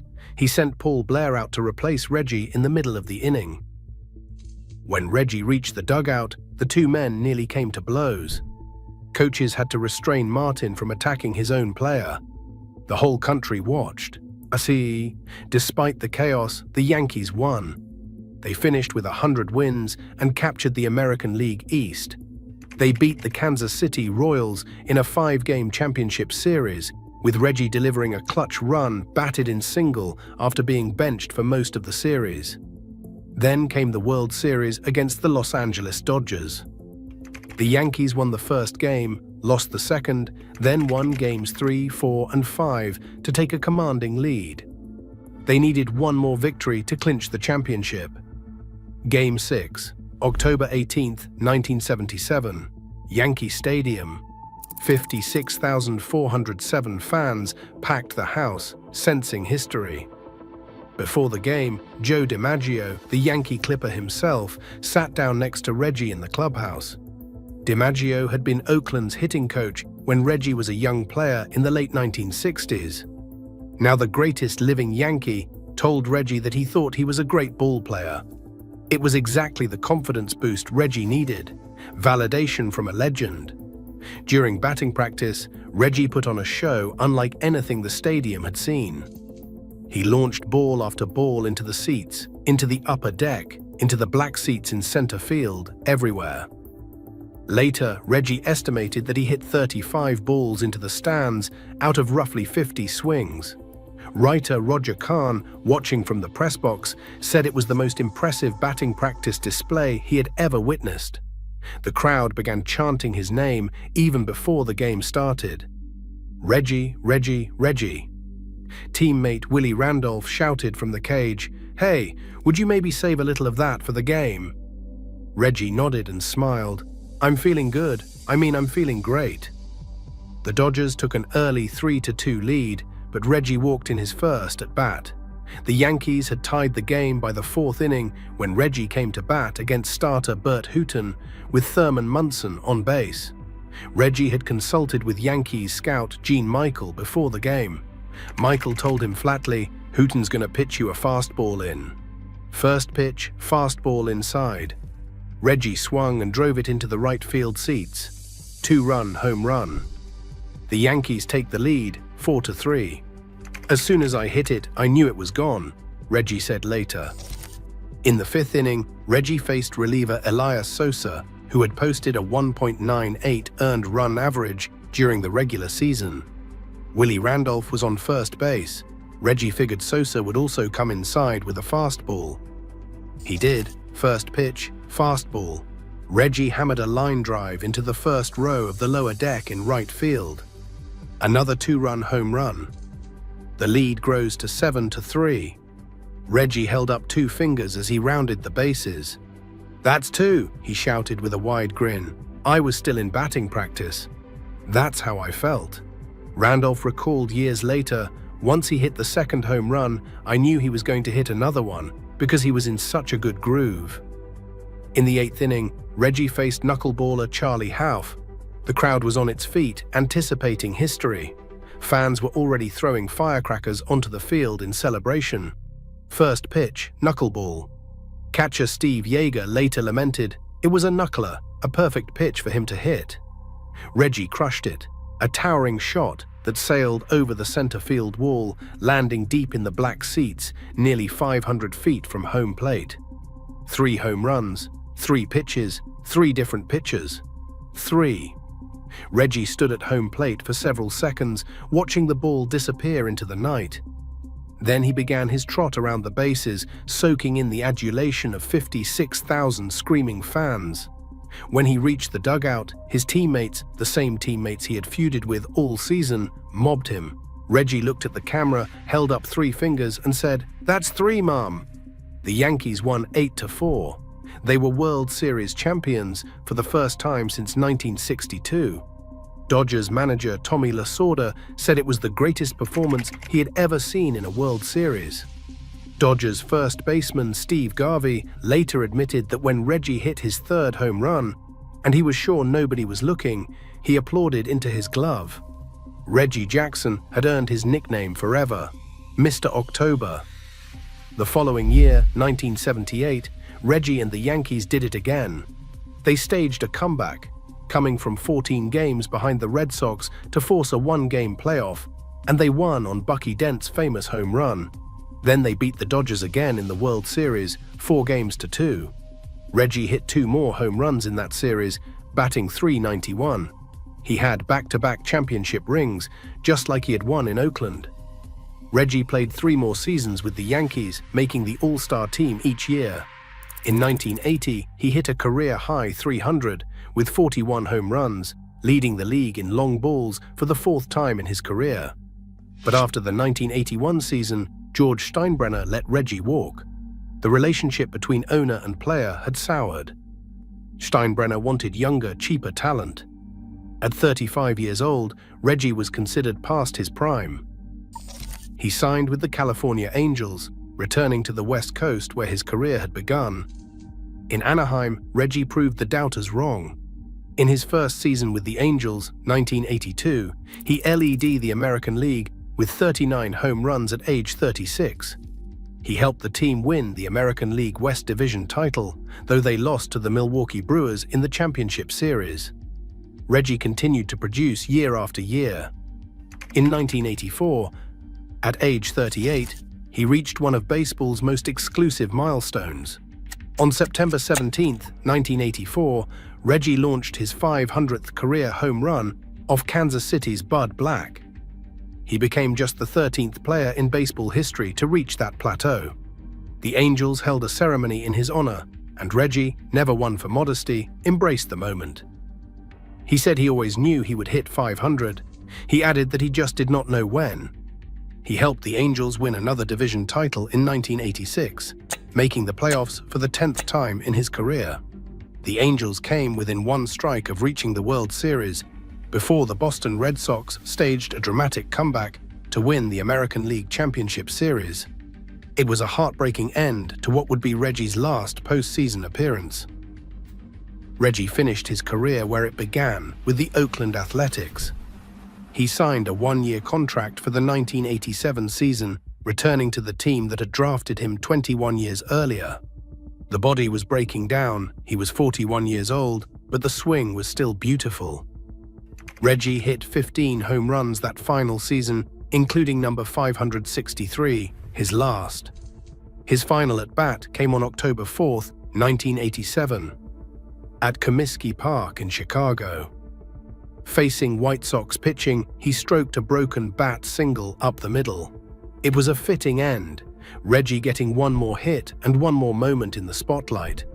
After the season, there was speculation that Reggie might continue playing. He received an offer to play in Japan, and there were rumors about a possible return to the Yankees for a stretch run. But Reggie knew it was time. No way, you will not see me in uniform. I'm done. Stick a fork in me, Jackson said.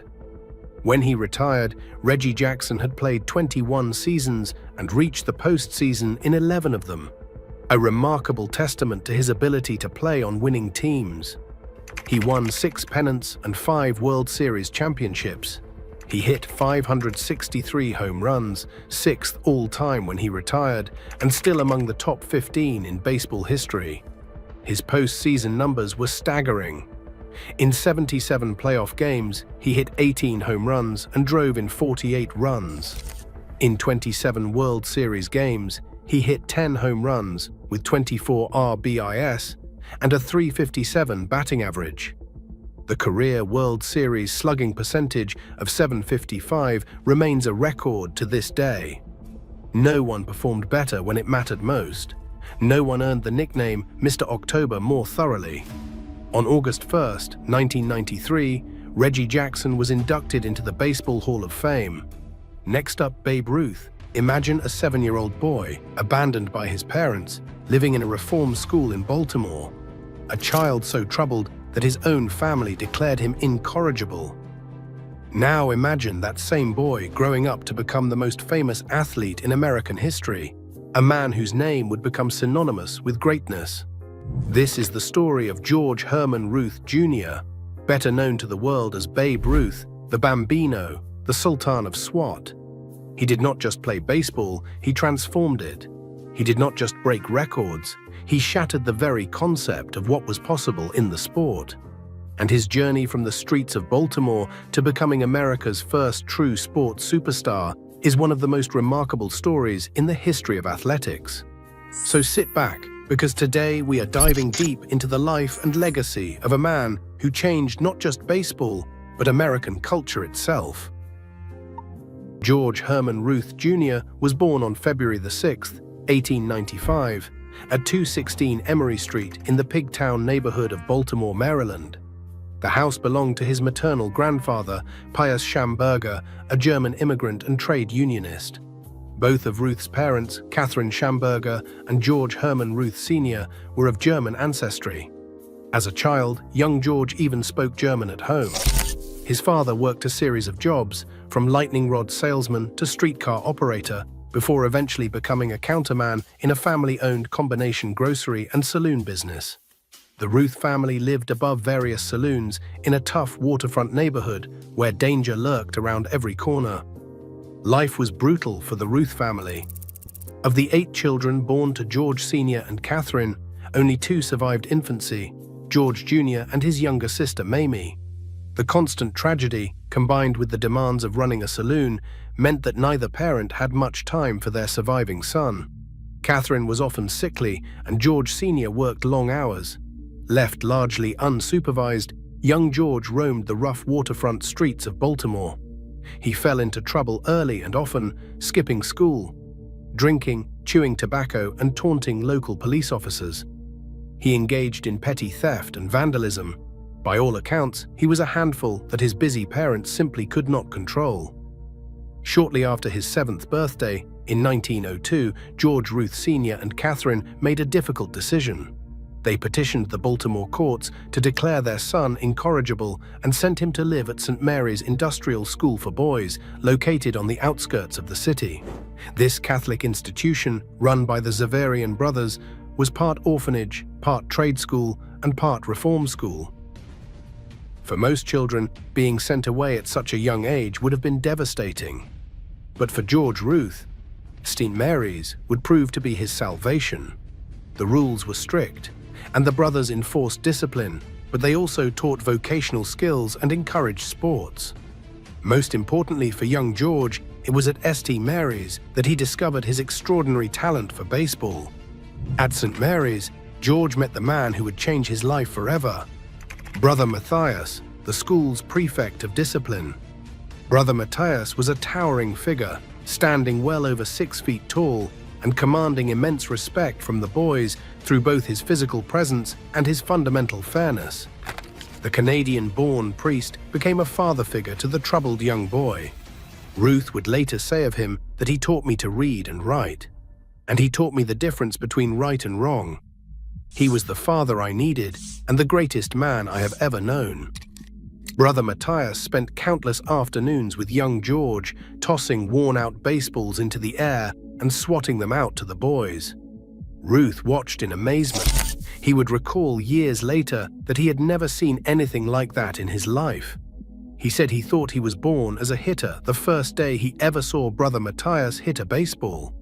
The older man worked tirelessly with George, teaching him to hit, field, and pitch. For hours at a time, they would practice together, honing the skills that would one day make Ruth the most feared hitter in baseball history. Brother Matthias also played a role in turning George into a pitcher. Legend has it that one day George was teasing his team's pitcher, who was having a rough outing. Brother Matthias responded by putting George into the game as a reliever. The young man pitched brilliantly, and from that day forward, he became a regular pitcher. Ruth's running and hitting styles would closely resemble those of his beloved mentor for the rest of his life. The bond between the troubled boy and the patient priest was remarkable.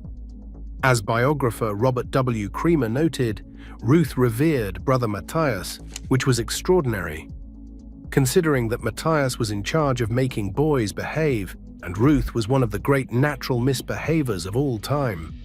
By the time George was 15, his exceptional baseball skills had become the talk of St. Mary's. The brothers recognized his talent and began inviting scouts to watch him play. In February 1914, Jack Dunn, the owner of the minor league Baltimore Orioles, came to observe the 19-year-old George Ruth in action. Dunn watched Ruth for less than an hour before offering him a contract for $600 for the season.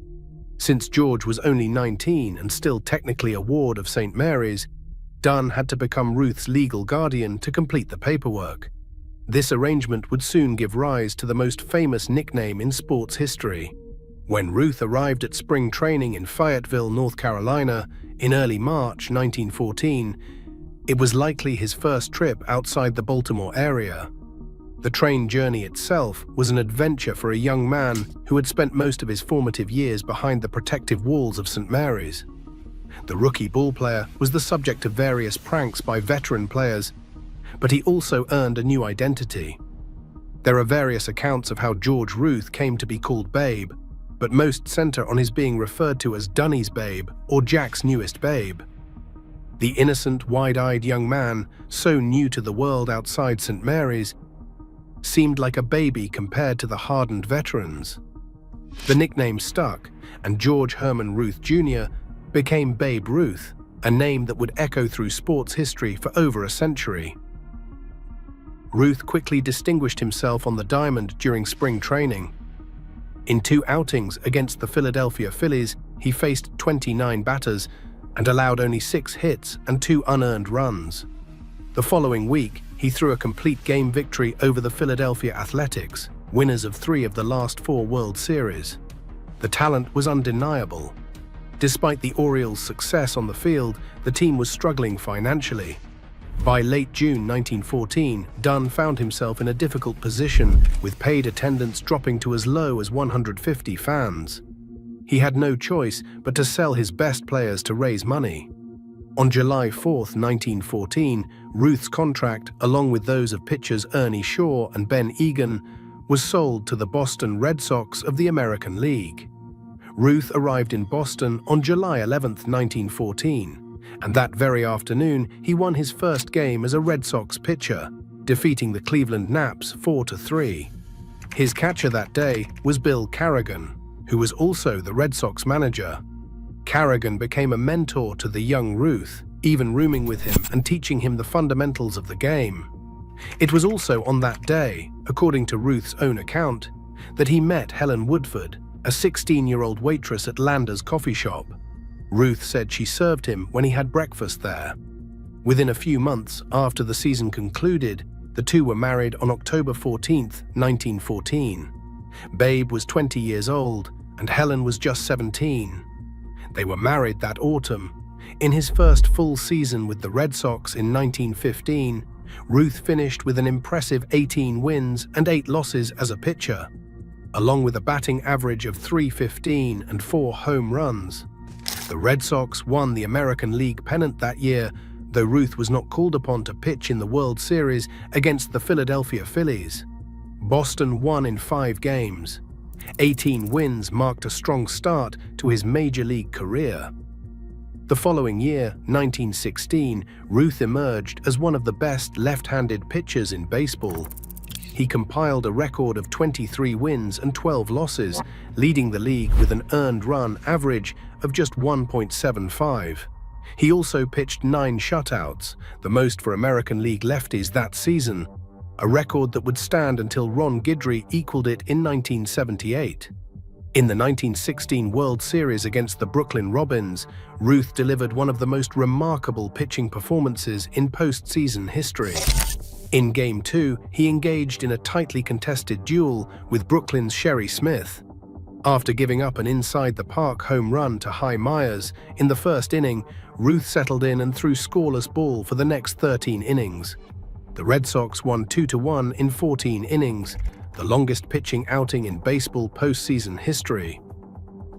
Ruth continued his dominance in 1917, going 24 wins and 13 losses with a 2.01 earned run average, and an astonishing 35 complete games in 38 starts.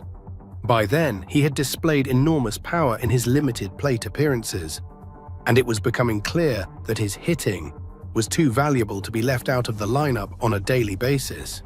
In 1918, Ruth tied for the major league lead in home runs with 11, while also going 13 wins and 7 losses on the mound. The Red Sox won their 4th World Series title in 7 seasons that year, with Ruth contributing both as a pitcher and a hitter. He extended his record of consecutive scoreless innings in World Series play to 29 2/3 innings, a record that would stand for over 40 years until Whitey Ford broke it. By 1919, Ruth had made the full transition from pitcher to everyday player. That season, he smashed 29 home runs, obliterating the previous single-season record of 24 set by Ned Williamson in 1884. The baseball world had never seen anything like it. Here was a former pitcher who could hit the ball farther and more often than anyone in history. In just over 5 seasons with the Red Sox, Ruth had established himself as one of the premier left-handed pitchers in the game, winning 89 games and losing 46. He was also a member of 3 World Series championship teams. But all of that was about to change with one of the most controversial transactions in sports history. On December 26, 1919, Boston Red Sox owner Harry Frazee made a decision that would haunt his franchise for 86 years. He sold Babe Ruth's contract to the New York Yankees. The circumstances surrounding the sale were complex. Frazee was a theatrical producer who was hemorrhaging money because his Broadway productions were struggling. Despite a pennant-winning season in 1918, dwindling wartime attendance had caused the club's gate receipts to drop significantly. Ruth, fully aware of his value and baseball's growing popularity, was demanding his salary be doubled to $20,000 per year, twice what even the great Ty Cobb was making. Yankees owners Jacob Ruppert and Tillinghast Houston offered Frazee a deal he felt he could not refuse: $100,000 in cash, plus a loan of $300,000 secured by a mortgage on Fenway Park. The sale price was unprecedented, the highest ever paid for a baseball player at that time. Frazee tried to downplay the effects of the sale, calling Ruth selfish and claiming the Yankees were taking a gamble. But the gamble paid off spectacularly for New York. The Red Sox, winners of 5 of the first 16 World Series, would not win another pennant until 1946, or another World Series until 2004, a drought that became known as the Curse of the Bambino. The Yankees, on the other hand, had never won an American League championship before acquiring Ruth. With him, they would win 7 pennants and 4 World Series titles. The franchise that had once played in the shadow of the New York Giants would become the most successful team in baseball history, eventually capturing 41 pennants and 27 World Series championships. When Babe Ruth arrived in New York in 1920, baseball was in crisis. The Black Sox scandal of 1919, in which 8 Chicago White Sox players were accused of intentionally losing the World Series to the Cincinnati Reds, had shattered public confidence in the sport. Attendance was down, and the integrity of America's pastime was in serious question. Ruth almost single-handedly saved baseball. In his first season as a Yankee, he shattered his own single-season home run record by hitting an astonishing 54 home runs, 25 more than he had hit in 1919. No other team in the American League combined hit more than 56 home runs that year. The entire Cleveland Indians roster hit just 26. The Yankees drew 1.29 million fans in 1920, setting a new attendance record. Ruth's popularity made the team the most talked about in baseball.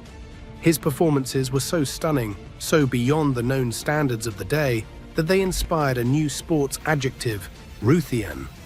The following season, Ruth did even better.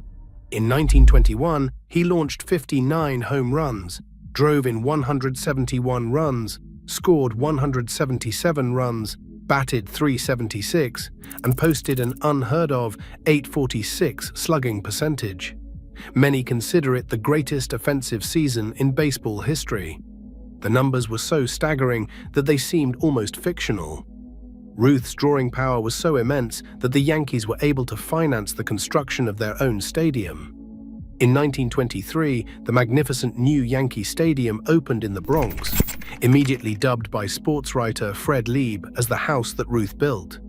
On opening day, April 18, 1923, an astounding 74,200 fans flooded through the turnstiles, while another 25,000 were turned away. The previous attendance record for a single game had been 42,000. In a fitting twist, the first game at the new stadium was played against the Boston Red Sox, Ruth's former team. And in a moment that seemed scripted by destiny, Ruth hit the first home run in Yankee Stadium history, a 3-run blast that gave the Yankees a 4-1 victory. His wife, Claire, would later say it was the proudest moment of his life. She said he talked about that home run more than any other, including his 60th. From 1926 through 1932, Ruth's offensive output towered over all other players in the game. It was dominance. During those 7 seasons, he averaged 49 home runs per year, batted in 151 runs, and maintained a batting average of .353, while leading the Yankees to 4 league pennants and 3 World Series championships. But it was 1927 that would become the stuff of legend. That year, Ruth was part of a lineup known as Murderer's Row, considered by many to be the greatest team ever assembled. The batting order of Earl Combs, Mark Koenig, Babe Ruth, Lou Gehrig, Bob Musell, and Tony Lazzeri struck fear into every opposing pitcher. The 1927 Yankees finished with a record of 110 wins and 44 losses, winning the American League pennant by 19 games. They batted .307 as a team, slugged .489, and scored 975 runs. They outscored their opponents by a record 376 runs. Ruth led the charge with one of the most remarkable individual seasons in baseball history. He batted .356, drove in 164 runs, scored 158 runs, walked 137 times, and slugged .772. But it was his home run total that captured the nation's imagination. Entering September, Ruth was locked in a friendly competition with his teammate Lou Gehrig for the home run crown. Gehrig had briefly taken the lead in early September, but Ruth responded with a furious stretch run. He hit 17 home runs in September alone, including 2 on September 29th to tie his own record of 59. On September 30th, 1927, the final day of the season, Ruth stepped to the plate against Washington Senators pitcher Tom Zachary. In the 8th inning, with the score tied 2-2, Ruth launched a pitch into the right field bleachers for his 60th home run of the season, 60th. After the game, Ruth exulted. "Let's see some son of a bitch try to top that one." That record would stand for 34 years until Roger Maris hit 61 in 1961. But the context of Ruth's achievement makes it even more remarkable. In 1927, no other American League team combined hit more than 56 home runs.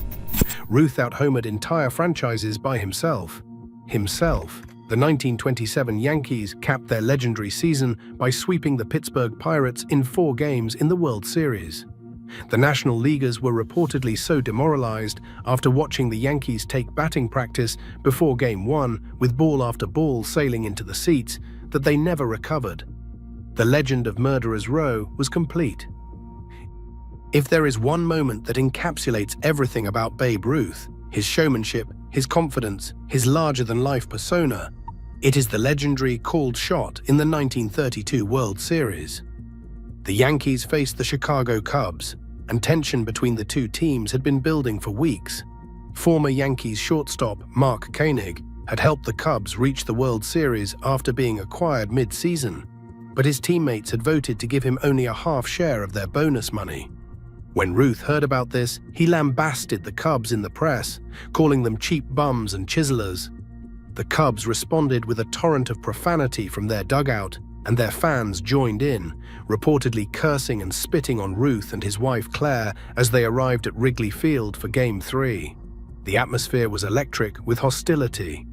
Ruth had already hit a 3-run homer in the first inning when he came to bat in the 5th, with the score tied 4-4. Cubs pitcher Charlie Root threw strike 1, and Ruth held up one finger toward the Cubs dugout. After strike 2, he made another gesture, this one more dramatic, pointing either toward Root, the Cubs bench, or the center field bleachers, depending on whose account you believe. On the next pitch, Ruth crushed the ball over the center field fence, reportedly nearly 500 feet.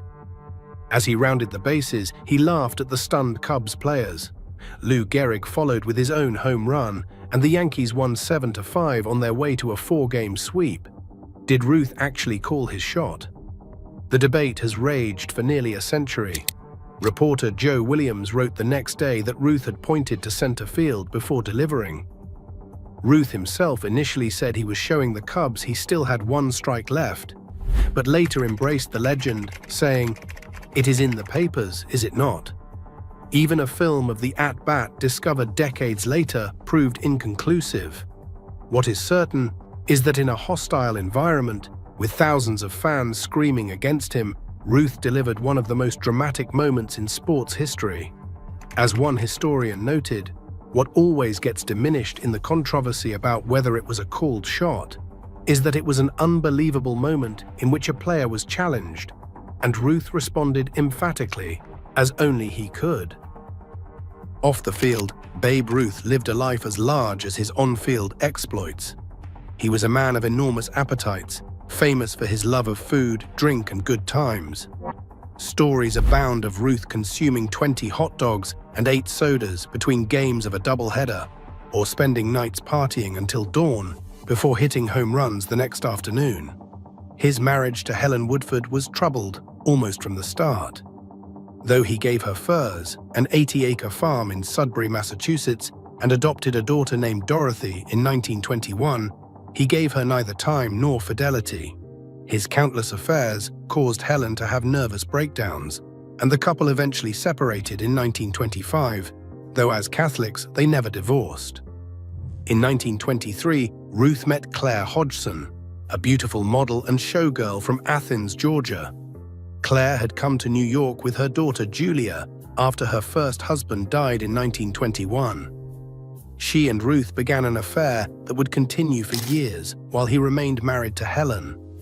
Then tragedy struck in January 1929 when Helen died in a mysterious house fire.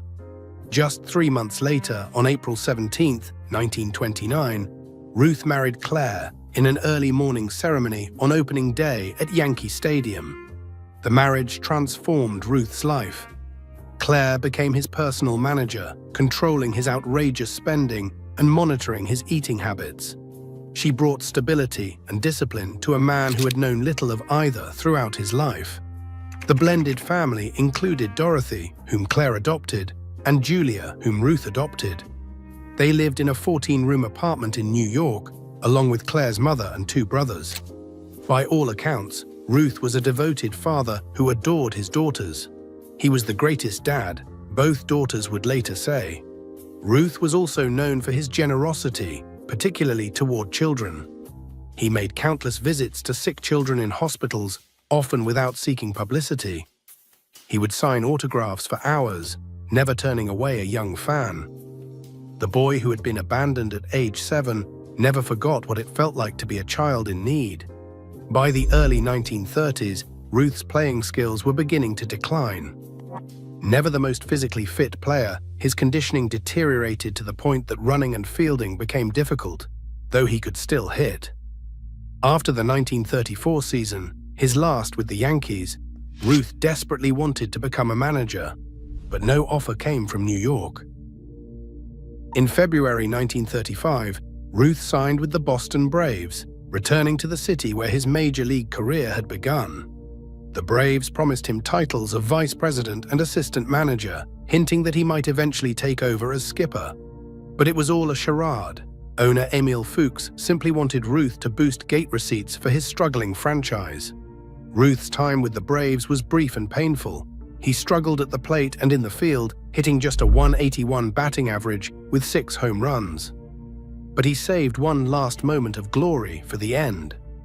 On May 25, 1935, in Pittsburgh against the Pirates, Ruth went 4 for 4 with 3 home runs, including a towering blast that sailed completely out of Forbes Field, the first time anyone had hit a fair ball over the right field roof. That final home run, his 714th career blast, would remain the all-time record until Hank Aaron broke it in 1974. Ruth was urged to retire on that high note, but he had given his word to play through Memorial Day. His final major league appearance came on May 30, 1935, in Philadelphia. He retired on June 2nd, ending a career that had spanned 22 seasons. After retirement, Ruth hoped to manage a major league team, but the opportunity never came. Some said his wild reputation made owners reluctant to give him that responsibility. Next up, Lou Gehrig. On the morning of May 2, 1939, the greatest first baseman in baseball history walked into the visitors' clubhouse at Briggs Stadium in Detroit. For 14 years, through broken bones and back spasms, through fevers and fractures, through injuries that would have sidelined any other man, Lou Gehrig had never missed a game. 2,130 consecutive contests. An iron streak forged through sheer will and an almost inhuman tolerance for pain. But this morning, the Iron Horse could no longer lie to himself. He found his manager, Joe McCarthy, and told him he was taking himself out of the lineup for the good of the team. McCarthy didn't argue. He had watched Gehrig struggle all spring, hitting just .143 with no home runs through 8 games. The most feared hitter in the American League could barely make contact. Gehrig, as team captain, took the lineup card out to the umpires himself. When the announcement came that his name would not appear in the lineup for the first time in 2,130 games, the Detroit fans gave him a standing ovation. He sat on the bench with tears streaming down his face. No one knew it yet, but Lou Gehrig would never play another game. The disease destroying his body would kill him in just over 2 years. But in those final months, he would deliver a speech that transformed him from a baseball legend into an American icon, declaring himself the luckiest man on the face of the earth. This is the story of how a poor German immigrant son from the tenements of New York became the greatest first baseman who ever lived, and how his courage in the face of death inspired a nation. Henry Louis Gehrig came into the world on June 19, 1903, in a cramped, airless apartment in the Yorkville section of Manhattan. He weighed almost 14 pounds at birth, a massive baby who would grow into a massive man. His parents, Heinrich and Christina Gehrig, had emigrated separately from Germany just a few years earlier. Heinrich came from Adelsheim in Baden. Christina came from a village near the German-Danish border. They met in New York, married in 1900, and settled into the grinding poverty that awaited most immigrants in turn-of-the-century America. Lou was the second of 4 children, but he would be the only one to survive past infancy. His 2 sisters died young from whooping cough and measles. A brother also died in infancy. From the beginning, Lou carried the weight of being his parents' sole surviving child, their only hope for a better life in the new world. The chunky, blue-eyed baby would grow up acutely aware of the siblings who never made it, of the responsibility he bore as the family's last chance at the American dream. The Gehrigs lived on perhaps $300 or $400 a year. Heinrich was a sheet metal worker by trade, but alcoholism and epilepsy left him frequently unemployed. He preferred the camaraderie of the neighborhood saloons and the German gymnastic clubs called Turnvereins to the responsibilities of fatherhood. Christina became the family's main breadwinner, working as a maid and cook, scrubbing floors and preparing meals for wealthy New Yorkers, while her husband drank away what little money they had. Lou grew up speaking German at home. He didn't learn English until he was 5 years old. When the family moved from Yorkville to Washington Heights, he found himself surrounded by children of Irish, Hungarian, and German heritage. They called him Heine, dumb Dutchman, Krauthead. The teasing stopped as Lou grew older and bigger. By the time he reached adolescence, his size and muscles made other kids think twice about mocking him.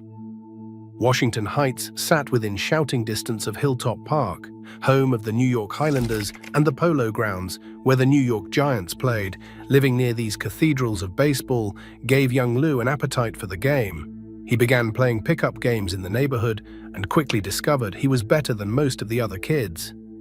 He became a Giants fan, attending games at the Polo Grounds whenever he could scrape together 25 cents for a bleacher seat.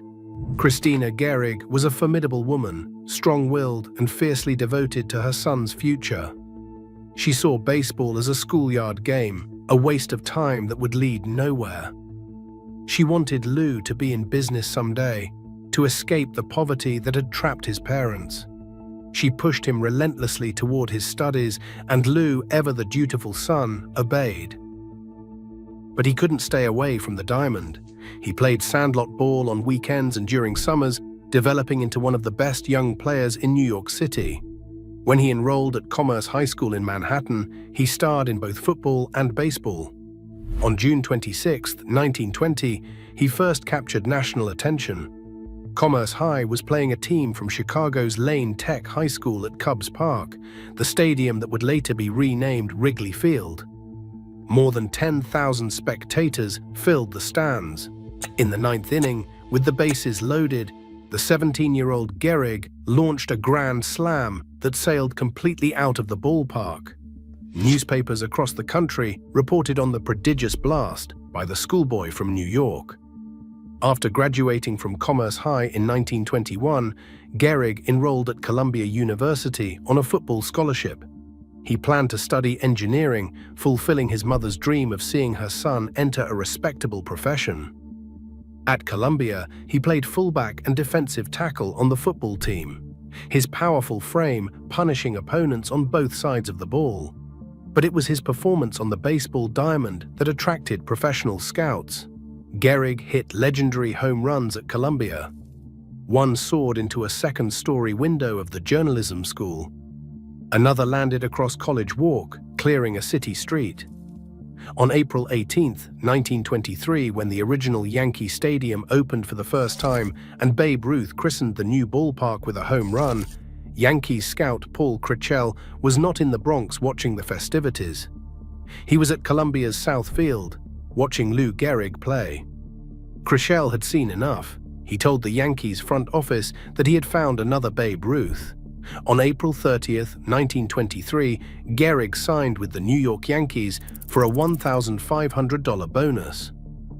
It was a fortune for a family that had spent years scraping by on a few $100s annually. The money allowed Lou to move his parents out of their cramped apartment and into a modest home in the suburbs. But signing meant leaving Columbia before graduation. Lou's mother was devastated. Christina had worked as a cook at a Columbia fraternity house, dreaming of the day her son would earn his degree. Lou explained his decision to reporters years later with characteristic simplicity. He said that a fellow has to eat. At the end of his sophomore year, his father was taken ill and the family had to have money. When there was no money coming in, there was nothing for him to do but sign up. The Yankees sent Gehrig to their minor league affiliate in Hartford, Connecticut, where he spent parts of 2 seasons refining his game. By 1925, he was ready for the big leagues, but the path to the starting lineup was blocked by Wally Pipp, who had been the Yankees' first baseman since 1915. Then came June 2, 1925.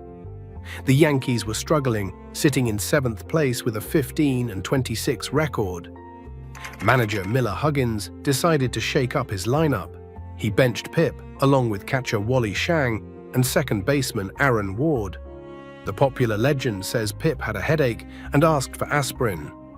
Huggins supposedly said, "Take the day off, Wally. We'll try that kid Gehrig at first today." The truth was simpler and more mundane. Pipp was hitting .244 with only 3 home runs. Huggins needed a spark. Gehrig provided it, collecting 3 hits, including a double in the Yankees' victory over the Washington Senators. He stayed in the lineup the next day, and the day after that, and the day after that. 14 years would pass before Lou Gehrig missed another game. Pipp later said with good humor that he had taken the 2 most expensive aspirins in history. In truth, Pipp helped mentor the young Gehrig, teaching him the finer points of playing first base. The veteran knew he was witnessing something special. So did everyone else. Gehrig's breakout season came in 1926. The 23-year-old batted .313 with 47 doubles, 20 triples, 16 home runs, and 112 runs batted in. He was no longer a prospect. He was a star. And for the next decade, he would form the most devastating hitting tandem in baseball history alongside Babe Ruth. Ruth and Gehrig couldn't have been more different. Ruth was brash and boorish, a free spirit who lived for excess and craved the spotlight. He drank, he ate, he caroused, he broke curfews, and he defied authority with a wink and a smile. Gehrig was modest and reserved, uncomfortable with public attention, devoted to his parents, and faithful to his employers. Ruth hit towering fly balls that seemed to scrape the sky. Gehrig hit screaming line drives that threatened to decapitate infielders. Ruth wore number 3 because he batted third. Gehrig wore number 4 because he batted cleanup, right behind the Bambino. Together, they terrorized American League pitching. In 1927, Ruth and Gehrig put together two of the greatest individual seasons in baseball history on the same team. Ruth hit 60 home runs, shattering his own record. Gehrig hit 47 with 218 hits, 52 doubles, 18 triples, and a then-record 175 runs batted in. He batted .373 with a .765 slugging percentage. His 117 extra base hits that season remained second all-time. The 1927 Yankees won 110 games and swept the Pittsburgh Pirates in the World Series. They are still considered by many the greatest team ever assembled, a juggernaut that won the American League pennant by 19 games. The heart of that lineup was called Murderers Row, a nickname borrowed from a notorious corridor in a New York City prison where condemned killers awaited execution. The first 6 hitters in the order were Earl Combs, Mark Koenig, Babe Ruth, Lou Gehrig, Bob Musell, and Tony Lazzeri. 4 of them would make the Hall of Fame. Opposing pitchers were said to walk to the mound like men walking to the gallows. The team batted .307 as a unit, slugged .489, and outscored their opponents by a record 376 runs. Despite his magnificent season, Gehrig was overshadowed by Ruth's assault on his own home run record. Ruth won the headlines, Gehrig won the Most Valuable Player award, but only because rules at the time prohibited previous winners from repeating. Ruth had won in 1923 and was therefore ineligible. Even Gehrig's greatest individual season felt like an afterthought. This would be the pattern of his career. Ruth earned $70,000 in 1927. Gehrig made $8,000. Ruth's salary exceeded the entire payroll of some opposing teams. Gehrig never complained. He showed up, he played, and he produced. Bill Dickey, the Hall of Fame catcher who roomed with Gehrig on the road for years, put it simply: he just went out and did his job every day. Gehrig's durability became the stuff of legend. On April 23, 1933, a pitch from Earl Whitehill of the Washington Senators struck Gehrig in the head. He was knocked unconscious. He stayed in the lineup the next day. In another game, a wild throw struck him in the face and opened a gash that required stitches. He played the following afternoon with bandages covering the wound. X-rays of his hands taken years later revealed 17 different fractures that had healed on their own. He played through all of them. He played through back spasms that left him barely able to stand. He played through fevers, through muscle pulls, through a broken thumb, through a broken toe. The Iron Horse was not merely a nickname, it was a statement of fact. On June 3, 1932, Gehrig became the first player of the modern era to hit 4 home runs in a single game. Playing against the Philadelphia Athletics at Shibe Park, he hit home runs in his first 4 at-bats. He came within feet of hitting a 5th when center fielder Al Simmons made a leaping catch at the wall, snagging what would have been a record-breaking blast. Only 2 players in all of baseball history had ever hit 4 home runs in a game before Gehrig, and none had done it since 1896. After the game, manager Joe McCarthy told him, "Well, Lou, nobody can take today away from you." But that same day, legendary Giants manager John McGraw announced his retirement after 30 years. McGraw, not Gehrig, dominated the next day's headlines.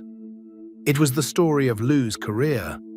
The greatest moments of his life seemed destined to be overshadowed. On August 17, 1933, Gehrig played his 1,308th consecutive game, breaking the previous record held by Everett Scott. The record seemed unassailable. He kept adding to it game after game, year after year. By 1934, Gehrig had established himself as the greatest run producer in baseball history. He won the Triple Crown that year, leading the league with a .363 batting average, 49 home runs, and 165 runs batted in. No Triple Crown winner has ever driven in more runs. He was the first Yankee ever to win the honor. During a 3-year stretch from 1930 to 1932, Gehrig drove in more than 500 runs, a feat no other player has matched before or since.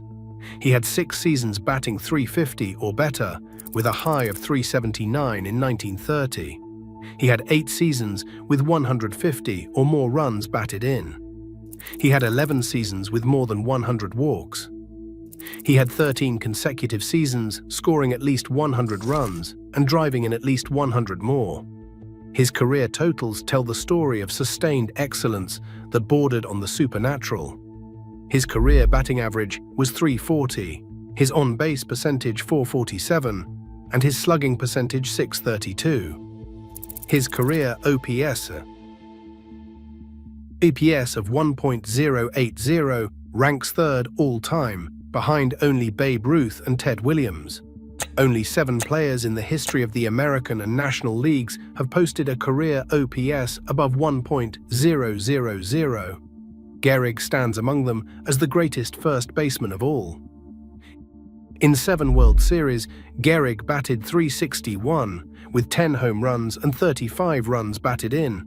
The Yankees won 6 championships during his career in 1927, 1928, 1932, 1936, 1937, and 1938. He was the anchor, the constant, the man who made opposing pitchers pay for walking Ruth. Intentionally passing the Bambino to get to Gehrig was like leaping from a burning building into a pit of alligators. Lefty Grove, one of the best pitchers of the era, explained why he never threw at Gehrig, despite often throwing at other batters. "You can never tell what that big fellow will do if you get him mad at you." For all his public achievements, Gehrig remained intensely private. He lived with his parents until he was 30 years old, unable or unwilling to escape his mother's powerful influence. Christina Gehrig sabotaged her son's romances, driving away the women who got too close. Then Lou met Eleanor Twitchell.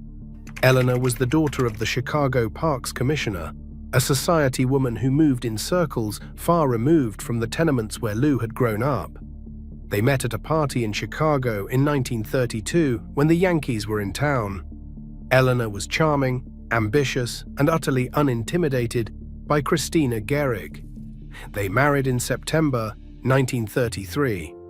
Eleanor transformed Lou's life. She helped him escape his mother's shadow, hired Babe Ruth's publicity agent to promote his career, and encouraged him to step into the spotlight he had always avoided. Under her guidance, Gehrig became the first athlete to appear on a box of Wheaties cereal. He made endorsement deals, gave radio interviews, and even auditioned for the role of Tarzan in a Hollywood film. The relationship between Ruth and Gehrig, complicated from the beginning, eventually collapsed into bitter estrangement. The two men stopped speaking to each other around 1934. Some blamed a falling out between their wives. Others pointed to Christina Gehrig's meddling, specifically a comment she made about how Ruth's wife Claire dressed her adopted daughter compared to how she dressed her biological daughter. The remark got back to Claire, who told Babe, who confronted Lou and told him to tell his mother to mind her own business. Given Lou's devotion to his mother, the friendship never recovered. Ruth publicly mocked Gehrig's consecutive game streak, calling it baloney and suggesting Lou should learn to sit on the bench and rest. "They are not going to pay off on how many games he has played in a row," Ruth said in 1937. Gehrig was hurt but refused to attack Ruth personally. He simply said he was not stupid enough to play if his value to the club was endangered. He added quietly, "I honestly believe that I have never been tired on the field." By 1938, something was wrong. Gehrig's numbers that year would have made most players ecstatic. He hit .295 with 29 home runs and 114 runs batted in. But for Gehrig, it represented a shocking decline. He fell below 300 for the first time since his rookie season. He hit fewer than 30 home runs for the first time in a decade. He reported feeling inexplicably tired.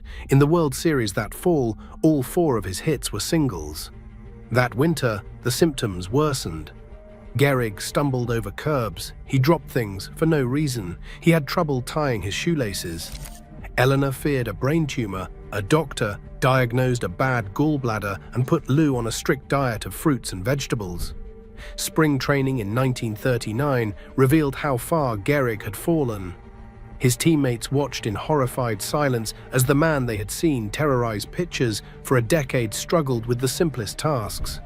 Joe DiMaggio saw Gehrig swing at and miss 19 consecutive batting practice pitches. The most powerful hitter in the American League couldn't catch up to pitches thrown at half speed by coaches trying to groove fastballs down the middle. He couldn't run the bases without stumbling. He couldn't field routine grounders without letting balls roll through his legs. When teammates congratulated him for making ordinary plays, Gehrig knew the end had come. The muscles that had earned him the nickname Iron Horse had turned to water. The body that had never failed him was failing now, and no one could explain why. Still, Gehrig played. Through April, he went 4 for 28. On April 30th, 1939, he played his 2,130th consecutive game. He went hitless. The next day was an off day. On May 2nd, he removed himself from the lineup. Eleanor called the Mayo Clinic in Rochester, Minnesota. Her call was transferred directly to Dr. Charles William Mayo, who had been following Gehrig's career and his mysterious loss of strength. Mayo told her to bring Lou immediately. Gehrig flew alone from Chicago to Rochester on June 13th. For 6 days, doctors conducted extensive tests. On June 19th, Lou's 36th birthday, they delivered the diagnosis: amyotrophic lateral sclerosis, ALS, a disease that attacks the nerve cells in the brain and spinal cord, gradually robbing the body of the ability to move, speak, swallow, and eventually breathe. There was no treatment. There was no cure. The prognosis was grim: 2 to 3 years of rapidly increasing paralysis, then death. The mind would remain fully aware until the end. The doctors told Eleanor in private, then couched the prognosis to Lou in terms of a 50-50 chance of recovery. It was a lie, the kind of paternalistic deception that passed for medical ethics in that era.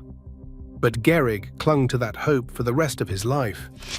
On June 21st, the Yankees announced Gehrig's retirement. 2 weeks later, they held Lou Gehrig Appreciation Day at Yankee Stadium.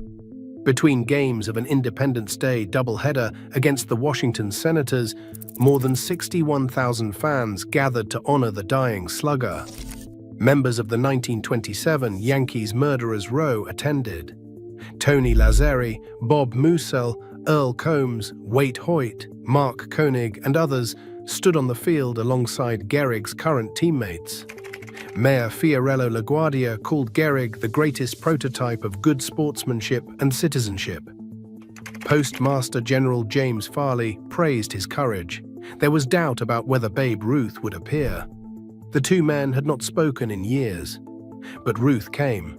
He stood among the former teammates, waiting for the ceremony to conclude. Gehrig's teammates presented him with a trophy crowned by an eagle perched on a baseball, supported by 6 bats. On one side were engraved the names of every player on the current roster. On the other side was a poem written by New York Times columnist John Kieran. "We've been to the wars together. We took our foes as they came, and always you were the leader, and ever you played the game." When it came time for Gehrig to speak, he walked slowly to the microphone. The disease had already stolen much of his strength. He stood silent for a long moment, visibly fighting back tears. Finally, he whispered something to the master of ceremonies, who announced to the crowd that Lou had asked him to thank everyone. He was too moved to speak. The fans began to chant, "We want Gehrig, we want Lou." The sound rolled through the stadium, 60,000 voices calling his name. Gehrig took a handkerchief from his pocket, wiped his eyes, and stepped back to the microphone. What followed was the most famous speech in the history of American sports. "Fans, for the past 2 weeks, you have been reading about a bad break. Yet today I consider myself the luckiest man on the face of the earth." He spoke without notes, his voice steady despite the emotion threatening to overwhelm him. He thanked the fans for their kindness and encouragement over 17 years. He praised his teammates, past and present, and asked who would not consider it the highlight of their career just to associate with such men for even one day. He thanked the Giants for the fruit bowl they had sent across town. He expressed gratitude for the groundskeepers, the trainers, the stadium employees who had made his life easier for nearly 2 decades. He spoke of his managers with deep affection. Miller Huggins, the little fellow who had given him his chance and guided him through his early years. Joe McCarthy, the outstanding leader and smart student of psychology, who was, in Gehrig's estimation, the best manager in baseball. He thanked Jacob Ruppert, the Yankees owner who had died just months earlier, and Ed Barrow, the general manager who had built the dynasty. He thanked his parents, who he said had worked hard to give him everything they could. His father Heinrich and his mother Christina sat in the stands, watching their only surviving child say goodbye to the game that had lifted them out of poverty. He saved his final words for Eleanor. "When you have a wife who has been a tower of strength and shown more courage than you dreamed existed," he said, "that's the finest I know." He concluded with words that have echoed through the decades. "So I close in saying that I might have had a tough break, but I have an awful lot to live for." The crowd stood in stunned silence for a moment, then erupted in cheers that lasted nearly 2 minutes. Babe Ruth walked across the infield and wrapped his arms around his old teammate. The band played "I Love You Truly." The crowd chanted, "We love you, Lou." Hardened sports writers wiped their eyes. The New York Times called it one of the most touching scenes ever witnessed on a ball field. Sports writer Paul Gallico captured the terrible beauty of the moment. On July 4, 1939, he wrote, "There took place the most tragic and touching scenes ever enacted on a baseball diamond. The funeral services for Henry Louis Gehrig. Lou Gehrig attended them in person. That speech, delivered in fewer than 300 words, transformed Gehrig from a baseball legend into something more. He became a symbol of grace under pressure, of dignity in the face of death, of gratitude even when life deals the cruelest possible hand.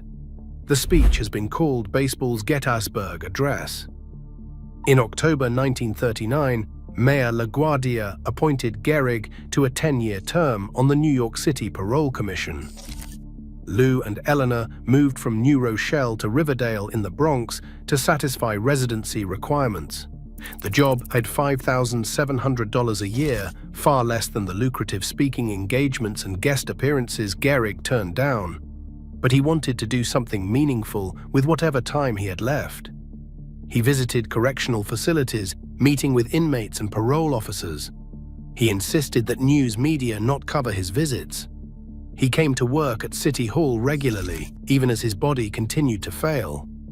Eleanor helped guide his hand when he had to sign documents. By early 1941, Gehrig could barely eat. He couldn't walk without assistance. His powerful frame had withered to perhaps 125 pounds. Old teammates visited when they could. Tommy Henrich came to see him in May and found Gehrig bedridden but still believing he might somehow recover. On the morning of June 2, 1941, Lou Gehrig lapsed into a coma. At 10:10 that evening, he died at his home in Riverdale. He was 37 years old, 17 days short of his 38th birthday. It was June 2nd, 16 years to the day from when he had replaced Wally Pipp at first base for the New York Yankees and begun his legendary streak. Babe Ruth and his wife Claire rushed to the Gehrig home to console Eleanor. Mayor LaGuardia ordered flags throughout New York flown at half-mast. Baseball stadiums across the country followed suit. Thousands of mourners filed past Gehrig's casket at the Church of the Divine Paternity.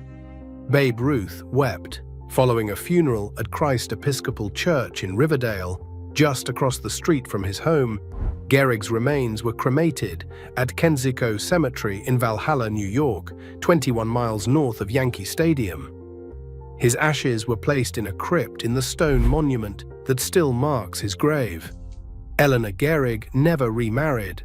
She dedicated the rest of her life to supporting ALS research and raising awareness of the disease, turning her husband's tragedy into a cause that has helped countless families facing the same nightmare. "I had the best of it," she once said.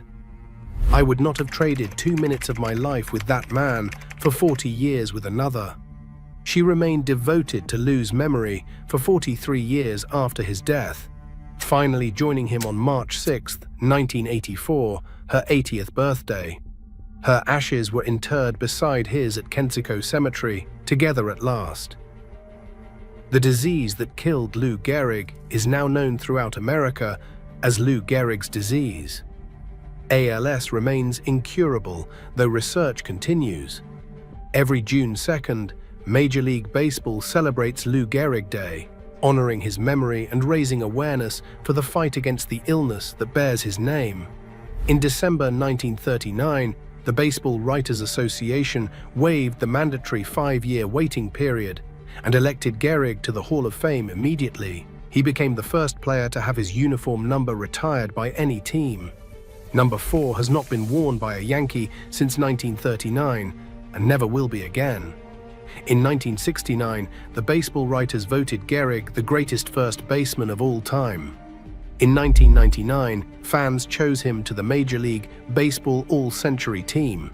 He received more votes than any other player on the ballot, more than Ruth, more than Williams, more than any of the legends who had played the game. His career wins above replacement of 113.8 remains the highest of any first baseman in history. No other first baseman has even reached 100. Lou Gehrig's consecutive game streak stood for 56 years before Cal Ripken Jr. finally surpassed it on September 6, 1995. During those 5.5 decades, his record seemed as unbreakable as his spirit. The Iron Horse had set a standard that generations of players measured themselves against and found themselves wanting. But statistics, however staggering, don't explain why Lou Gehrig still matters nearly a century after his death. It isn't the numbers that make us remember him. It's the character, the quiet determination to show up every single day, the refusal to make excuses or seek sympathy. Next up, Joe DiMaggio. The summer of 1941, Europe is at war. America knows it is only a matter of time before the country gets pulled in.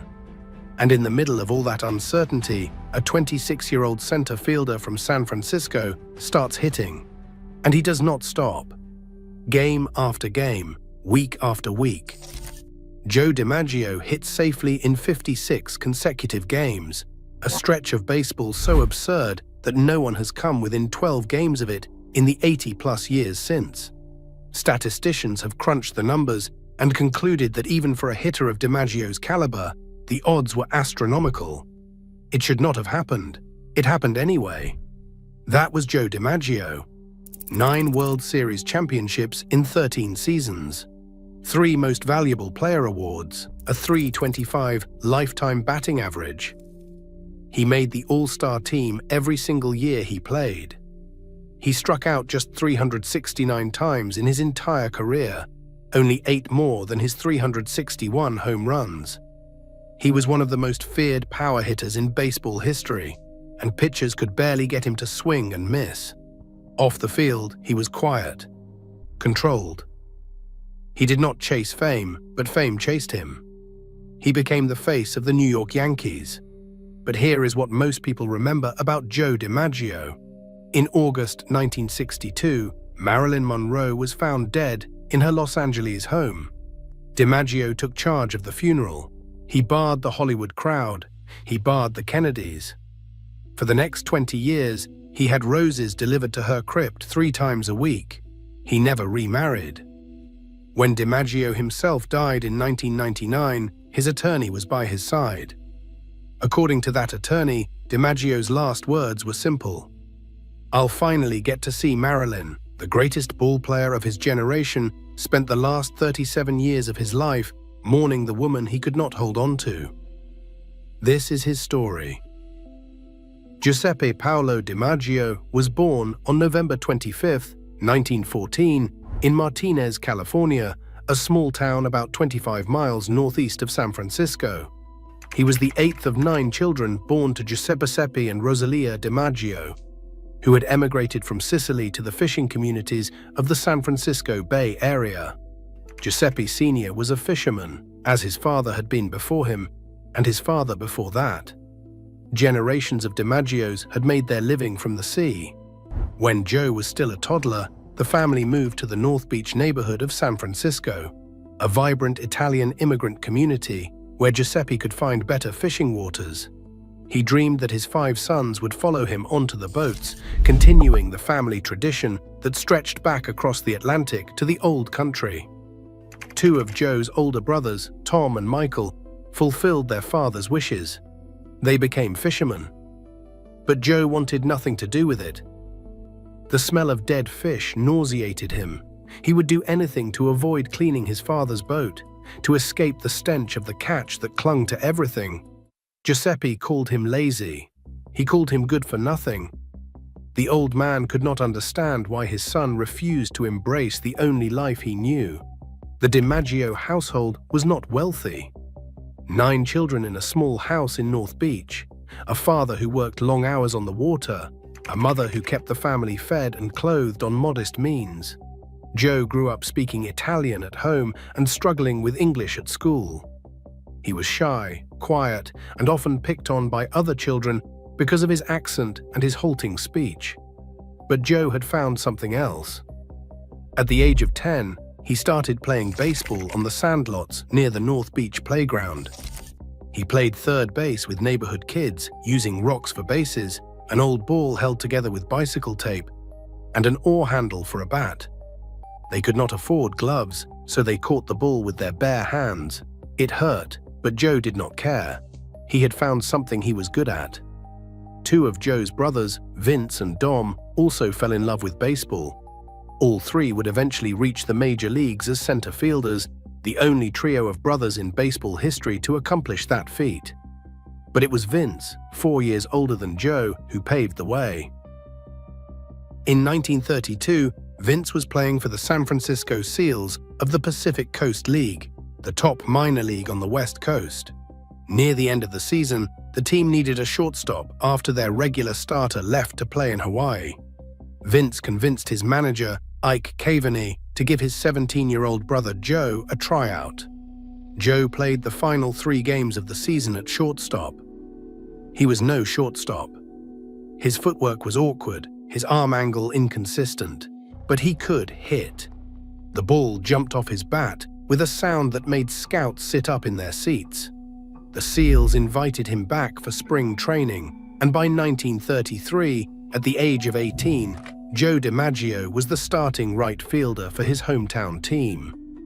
That first full season, he did something remarkable.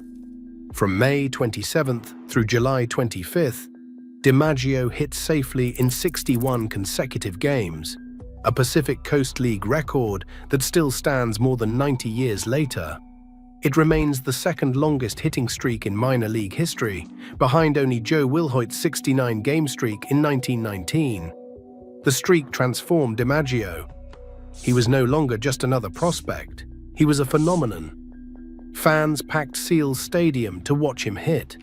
Newspapers across California chronicled his daily progress. For the first time in his life, Joe DiMaggio was famous. Years later, DiMaggio would reflect on that streak and what it meant to him. "Baseball did not really get into my blood until I knocked off that hitting streak," he said.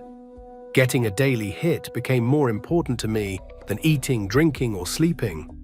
The Major League Scouts came calling. Every team in baseball wanted the young outfielder with the sweet swing and the preternatural calm. But in 1934, DiMaggio suffered a potentially career-ending knee injury when he tore ligaments stepping out of a jitney cab. The injury scared off several teams who worried he was damaged goods.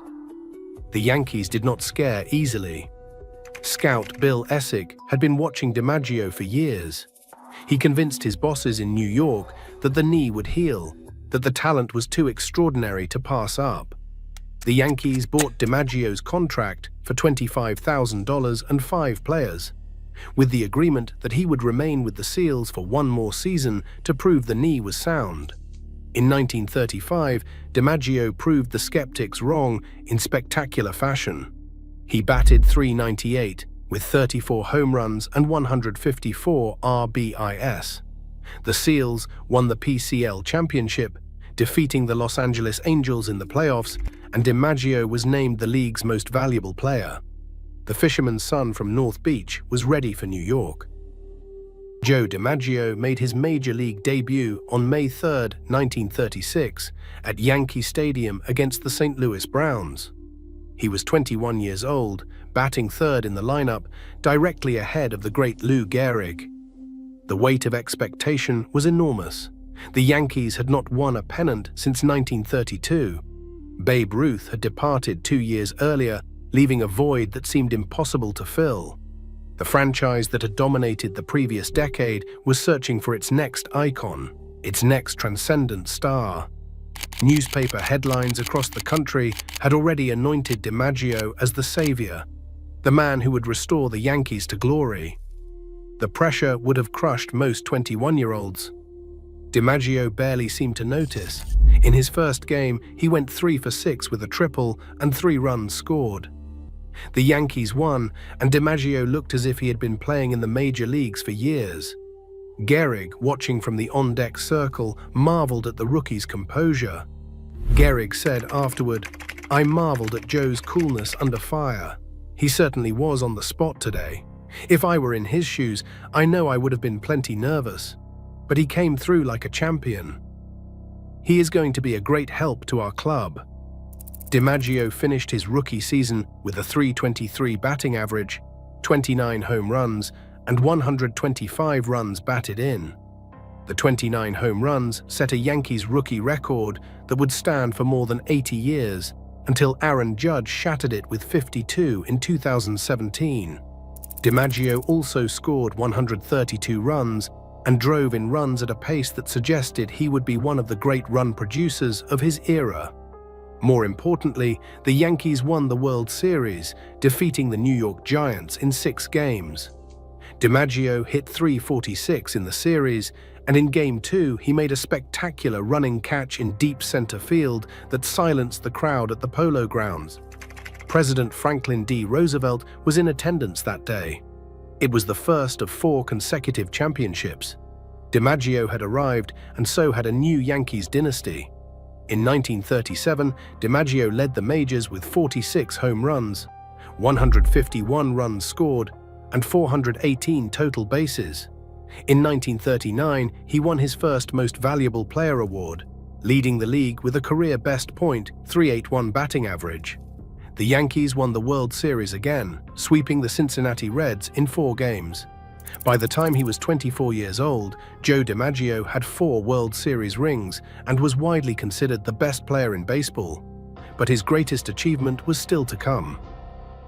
The 1941 season began inauspiciously for DiMaggio and the Yankees. By mid-May, the team was mired in 4th place with a 14-15 record. DiMaggio himself was struggling, hitting just .194 over a 20-game stretch.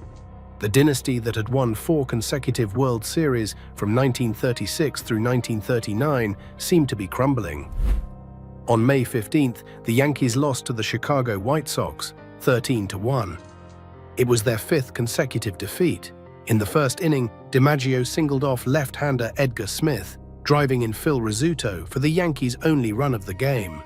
Nobody noticed, nobody cared. It was just another hit in a losing cause. But DiMaggio kept hitting. The next day he got a hit, and the day after that, and the day after that.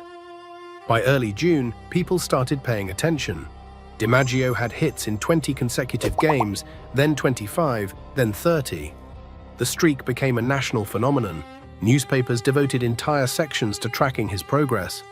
Radio announcers interrupted regular programming to report his at-bats. Fans across the country gathered around their radios in living rooms and diners and barbershops, waiting to hear whether Joltin' Joe had extended the streak for another day. The streak almost ended several times. In a game against the White Sox on June 29th, DiMaggio went hitless through his first 3 at-bats. In the 8th inning, with the streak at 30 games, he lined a clean single to keep it alive. Against the Washington Senators on July 1st, he was hitless until his final at-bat. when he singled to extend the streak to 38 games. On June 29th, in a doubleheader against the Washington Senators, DiMaggio broke George Sisler's American League record of 41 consecutive games. The Senators' crowd, appreciating the history they were witnessing, gave him a standing ovation. 4 days later, on July 2nd at Yankee Stadium, he surpassed Willie Keeler's Major League record of 44 games, set in 1897 when foul balls did not count as strikes. The record that had stood for 44 years was now his. But DiMaggio was not finished. He kept hitting. Game 45, Game 50, Game 55. The country was transfixed. Les Brown and his band of renown recorded a song called Joltin' Joe DiMaggio that became a hit on jukeboxes across America. The lyrics celebrated the streak in real time, a musical tribute to a feat still in progress. America needed the distraction. War was raging in Europe. Hitler's armies had conquered most of the continent. The Japanese were expanding across the Pacific, and many Americans sensed that their country would soon be drawn into the conflict. The world was falling apart, and here was something pure to focus on. A man trying to get a hit, day after day, against the best pitchers in the world. It was simple. It was dramatic. It was utterly captivating. During those 56 games, DiMaggio batted .408. He collected 91 hits in 223 at-bats. He hit 15 home runs and drove in 55 runs. His 56 runs scored matched the number of games in his streak. Perhaps most remarkably, he struck out only 5 times during the entire 2-month span. 5 strikeouts in 56 games. It was an almost incomprehensible display of bat control, discipline, and focus. On July 16th in Cleveland, DiMaggio extended the streak to 56 games with a 3-for-4 performance against Al Milnar. He was loose, confident, swinging the bat as well as he had all season. The Yankees were rolling, having climbed from 4th place to 1st during the streak. Tomorrow looked like just another night at Municipal Stadium. The next night, July 17th, 67,468 fans packed Cleveland's Municipal Stadium to watch DiMaggio try for 57. It was the largest crowd of the season for a night game anywhere in baseball. Most of them were rooting for DiMaggio to extend the record, even though he was playing against their home team. They went home disappointed. Cleveland manager Roger Peckinpah had prepared for this moment. He positioned third baseman Ken Keltner deep and close to the line, anticipating DiMaggio's tendency to pull the ball. It was a gamble, but it paid off. In the first inning, DiMaggio ripped a hard grounder down the third baseline. Keltner backhanded it beautifully, planted his feet, and threw to first in time. In the 4th inning, DiMaggio walked. In the 7th, he hit another rocket toward third. Again, Keltner made a spectacular backhanded play and threw him out. 2 brilliant defensive plays on balls that would have been hits against almost any other third baseman. In the 8th inning, with one last chance, DiMaggio hit a sharp grounder up the middle that took a bad hop. Shortstop Lou Boudreau fielded it cleanly and started a double play. The streak was over. 56 games. A record that has stood for more than 80 years and shows no signs of falling. Pete Rose came closest in 1978, reaching 44 games. No one else has come within 20 games of DiMaggio's mark since then. DiMaggio was stoic afterward. "I cannot say I am glad it is over," he told reporters.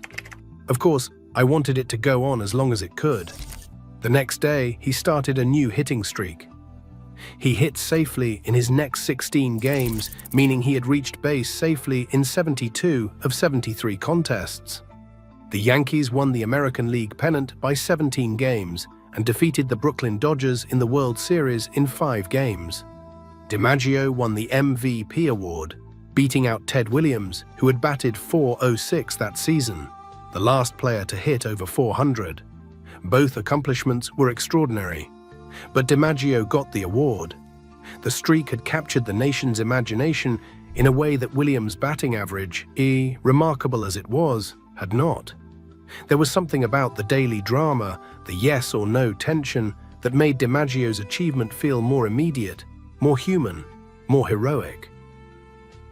After the 1942 season, DiMaggio enlisted in the United States Army Air Force.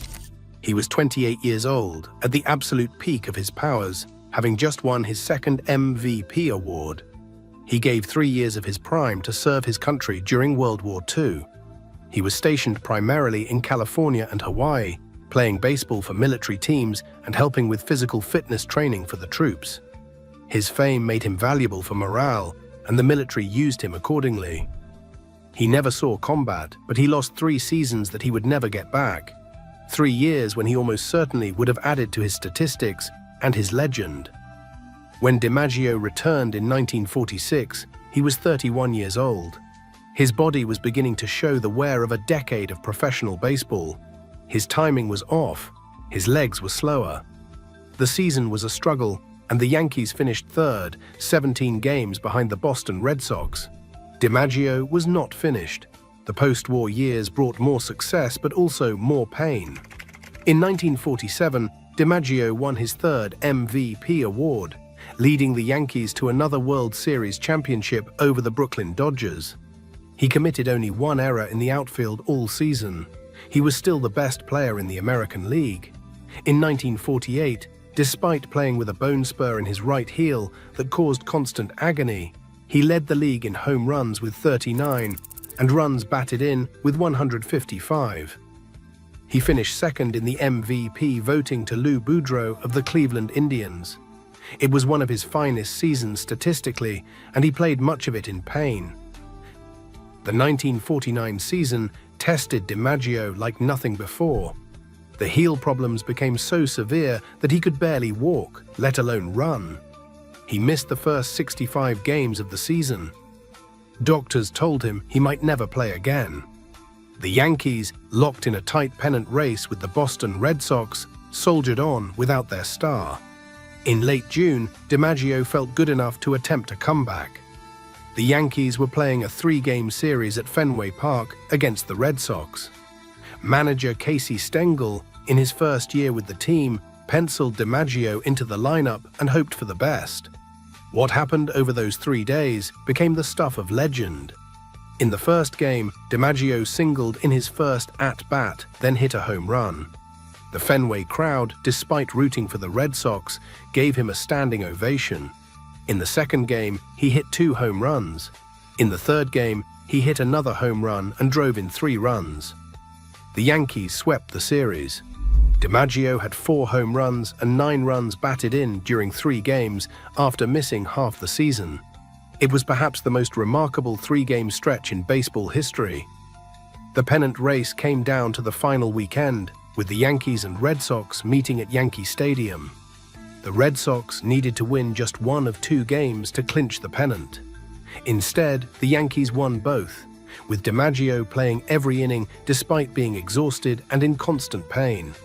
The Yankees won the World Series that year, defeating the Brooklyn Dodgers in 5 games. And they won again the next year, and the year after that. 3 consecutive championships to close the decade. DiMaggio was a shadow of his former self physically, battling injuries that would have sidelined lesser players.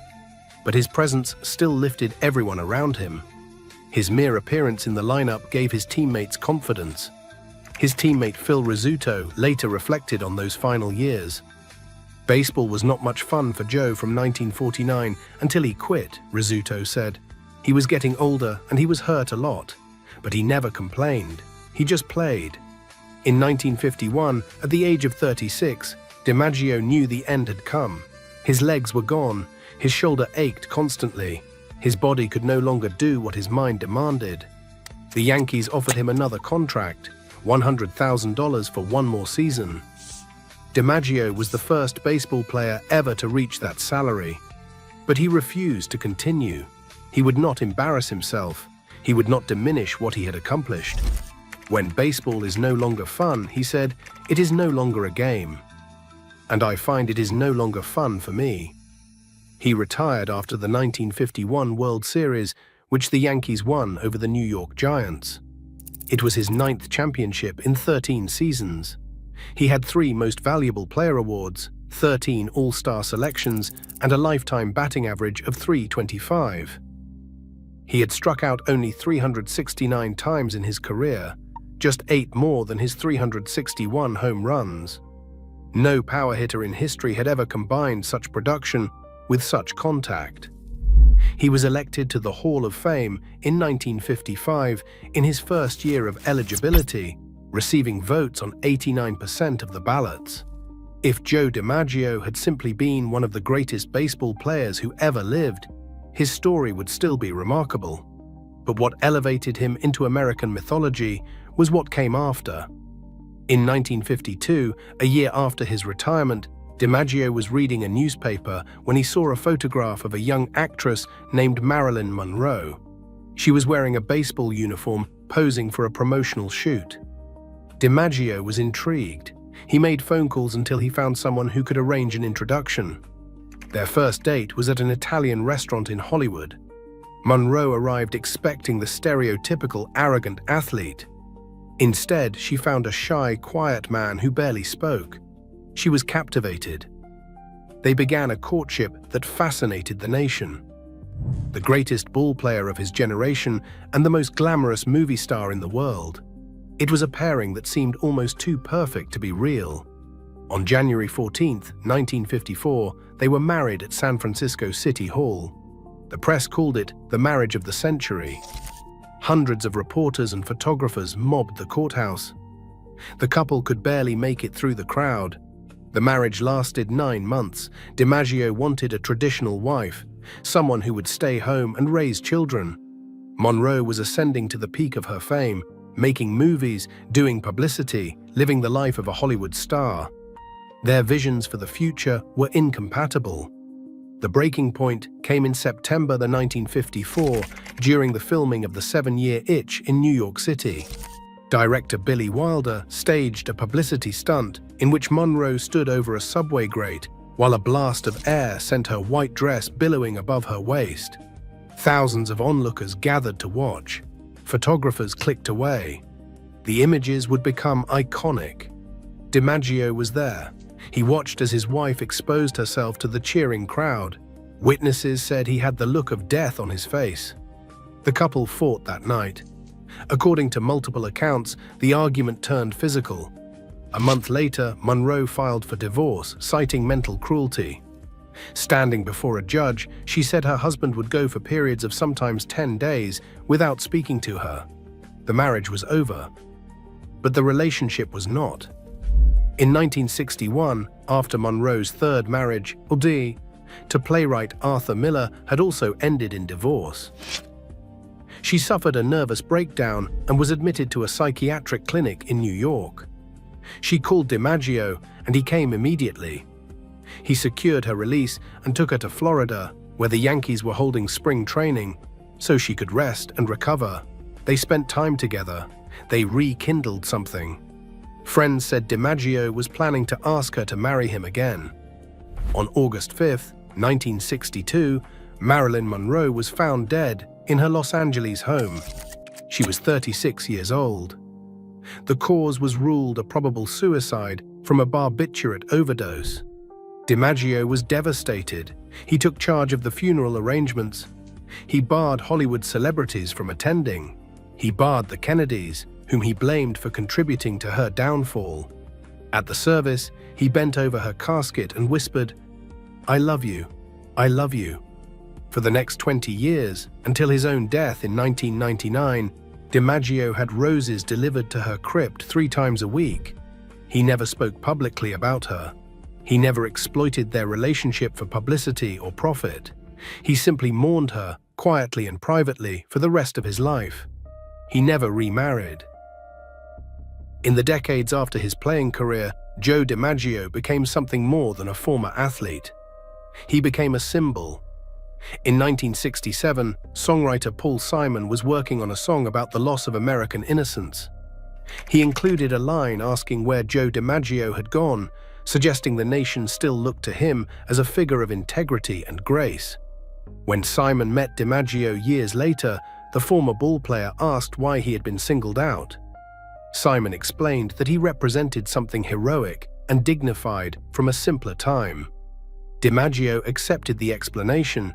He understood his place in the American imagination, even if he never fully embraced it. He became a spokesman for various products, most famously Mr. Coffee, appearing in television commercials for more than 20 years. He made appearances at Yankee Stadium for Old Timers' Day, always introduced as the greatest living ball player, a title he insisted upon. Some found his insistence on that introduction arrogant. Others understood it as the pride of a man who knew exactly what he had accomplished and refused to pretend otherwise. DiMaggio had never been comfortable with fame, but he was always comfortable with excellence. His relationship with the Yankees remained complicated. He feuded with owner George Steinbrenner at times and stayed away from the team at others. But Yankee Stadium was always his home. When he walked onto that field, even as an old man, something in the air changed. The crowd would rise, the cheers would swell, and for a moment, it was 1941 again. Joe DiMaggio died on March 8, 1999. He was 84 years old. The cause was lung cancer and complications from surgery. The tributes poured in from around the world. President Bill Clinton issued a statement saying that America had lost one of the century's most beloved heroes. This son of Italian immigrants, Clinton said, gave every American something to believe in. He became the very symbol of American grace, power, and skill. The funeral was private, as DiMaggio had requested. He was buried in Holy Cross Cemetery in Colma, California, not far from where he had grown up, playing sandlot baseball in the North Beach neighborhood of San Francisco. His legacy endures in ways both tangible and intangible. The 56-game hitting streak remains unbroken. No player has come within 12 games of it since Pete Rose reached 44 in 1978. Paul Molitor got to 39 in 1987. No one else has come close. But DiMaggio's legacy is about more than numbers. It is about the way he played the game, the grace, the elegance, the way he made the difficult look effortless. Yogi Berra, his teammate for years, said that DiMaggio never did anything wrong on the field. He never dove for a ball. Everything was a chest-high catch. He never walked off the field looking anything less than dignified. He was the Yankee Clipper, named after the great sailing ships that glided across the ocean with power and beauty. The nickname was coined by broadcaster Arch MacDonald in 1939, and it stuck because it captured something essential about DiMaggio. He played center field the way those ships sailed, with a smoothness that belied the difficulty of what he was doing. He covered ground without appearing to hurry. He caught fly balls without appearing to strain. He made baseball look like art. He played in an era of segregation and war, and he represented something aspirational to millions of Americans who saw in him the possibility of greatness. He was also a complicated man. He could be cold. He could be distant. He was terrible at relationships, as his failed marriages attested. He was obsessed with his image and his legacy in ways that sometimes alienated those around him. He was not always easy to love, but on a baseball field, there was no one like him. And in the American imagination, there may never be anyone like him again. In the end, Joe DiMaggio was both more and less than the myth that surrounded him. He was a man who came from nothing, the son of a fisherman who thought his boy would never amount to anything. He was a man who found his calling on the sandlots of San Francisco, playing baseball with rocks for bases and an oar handle for a bat, and followed it all the way to Yankee Stadium and immortality. He was a man who loved a woman he could not save, and who spent the last 4 decades of his life mourning her in silence.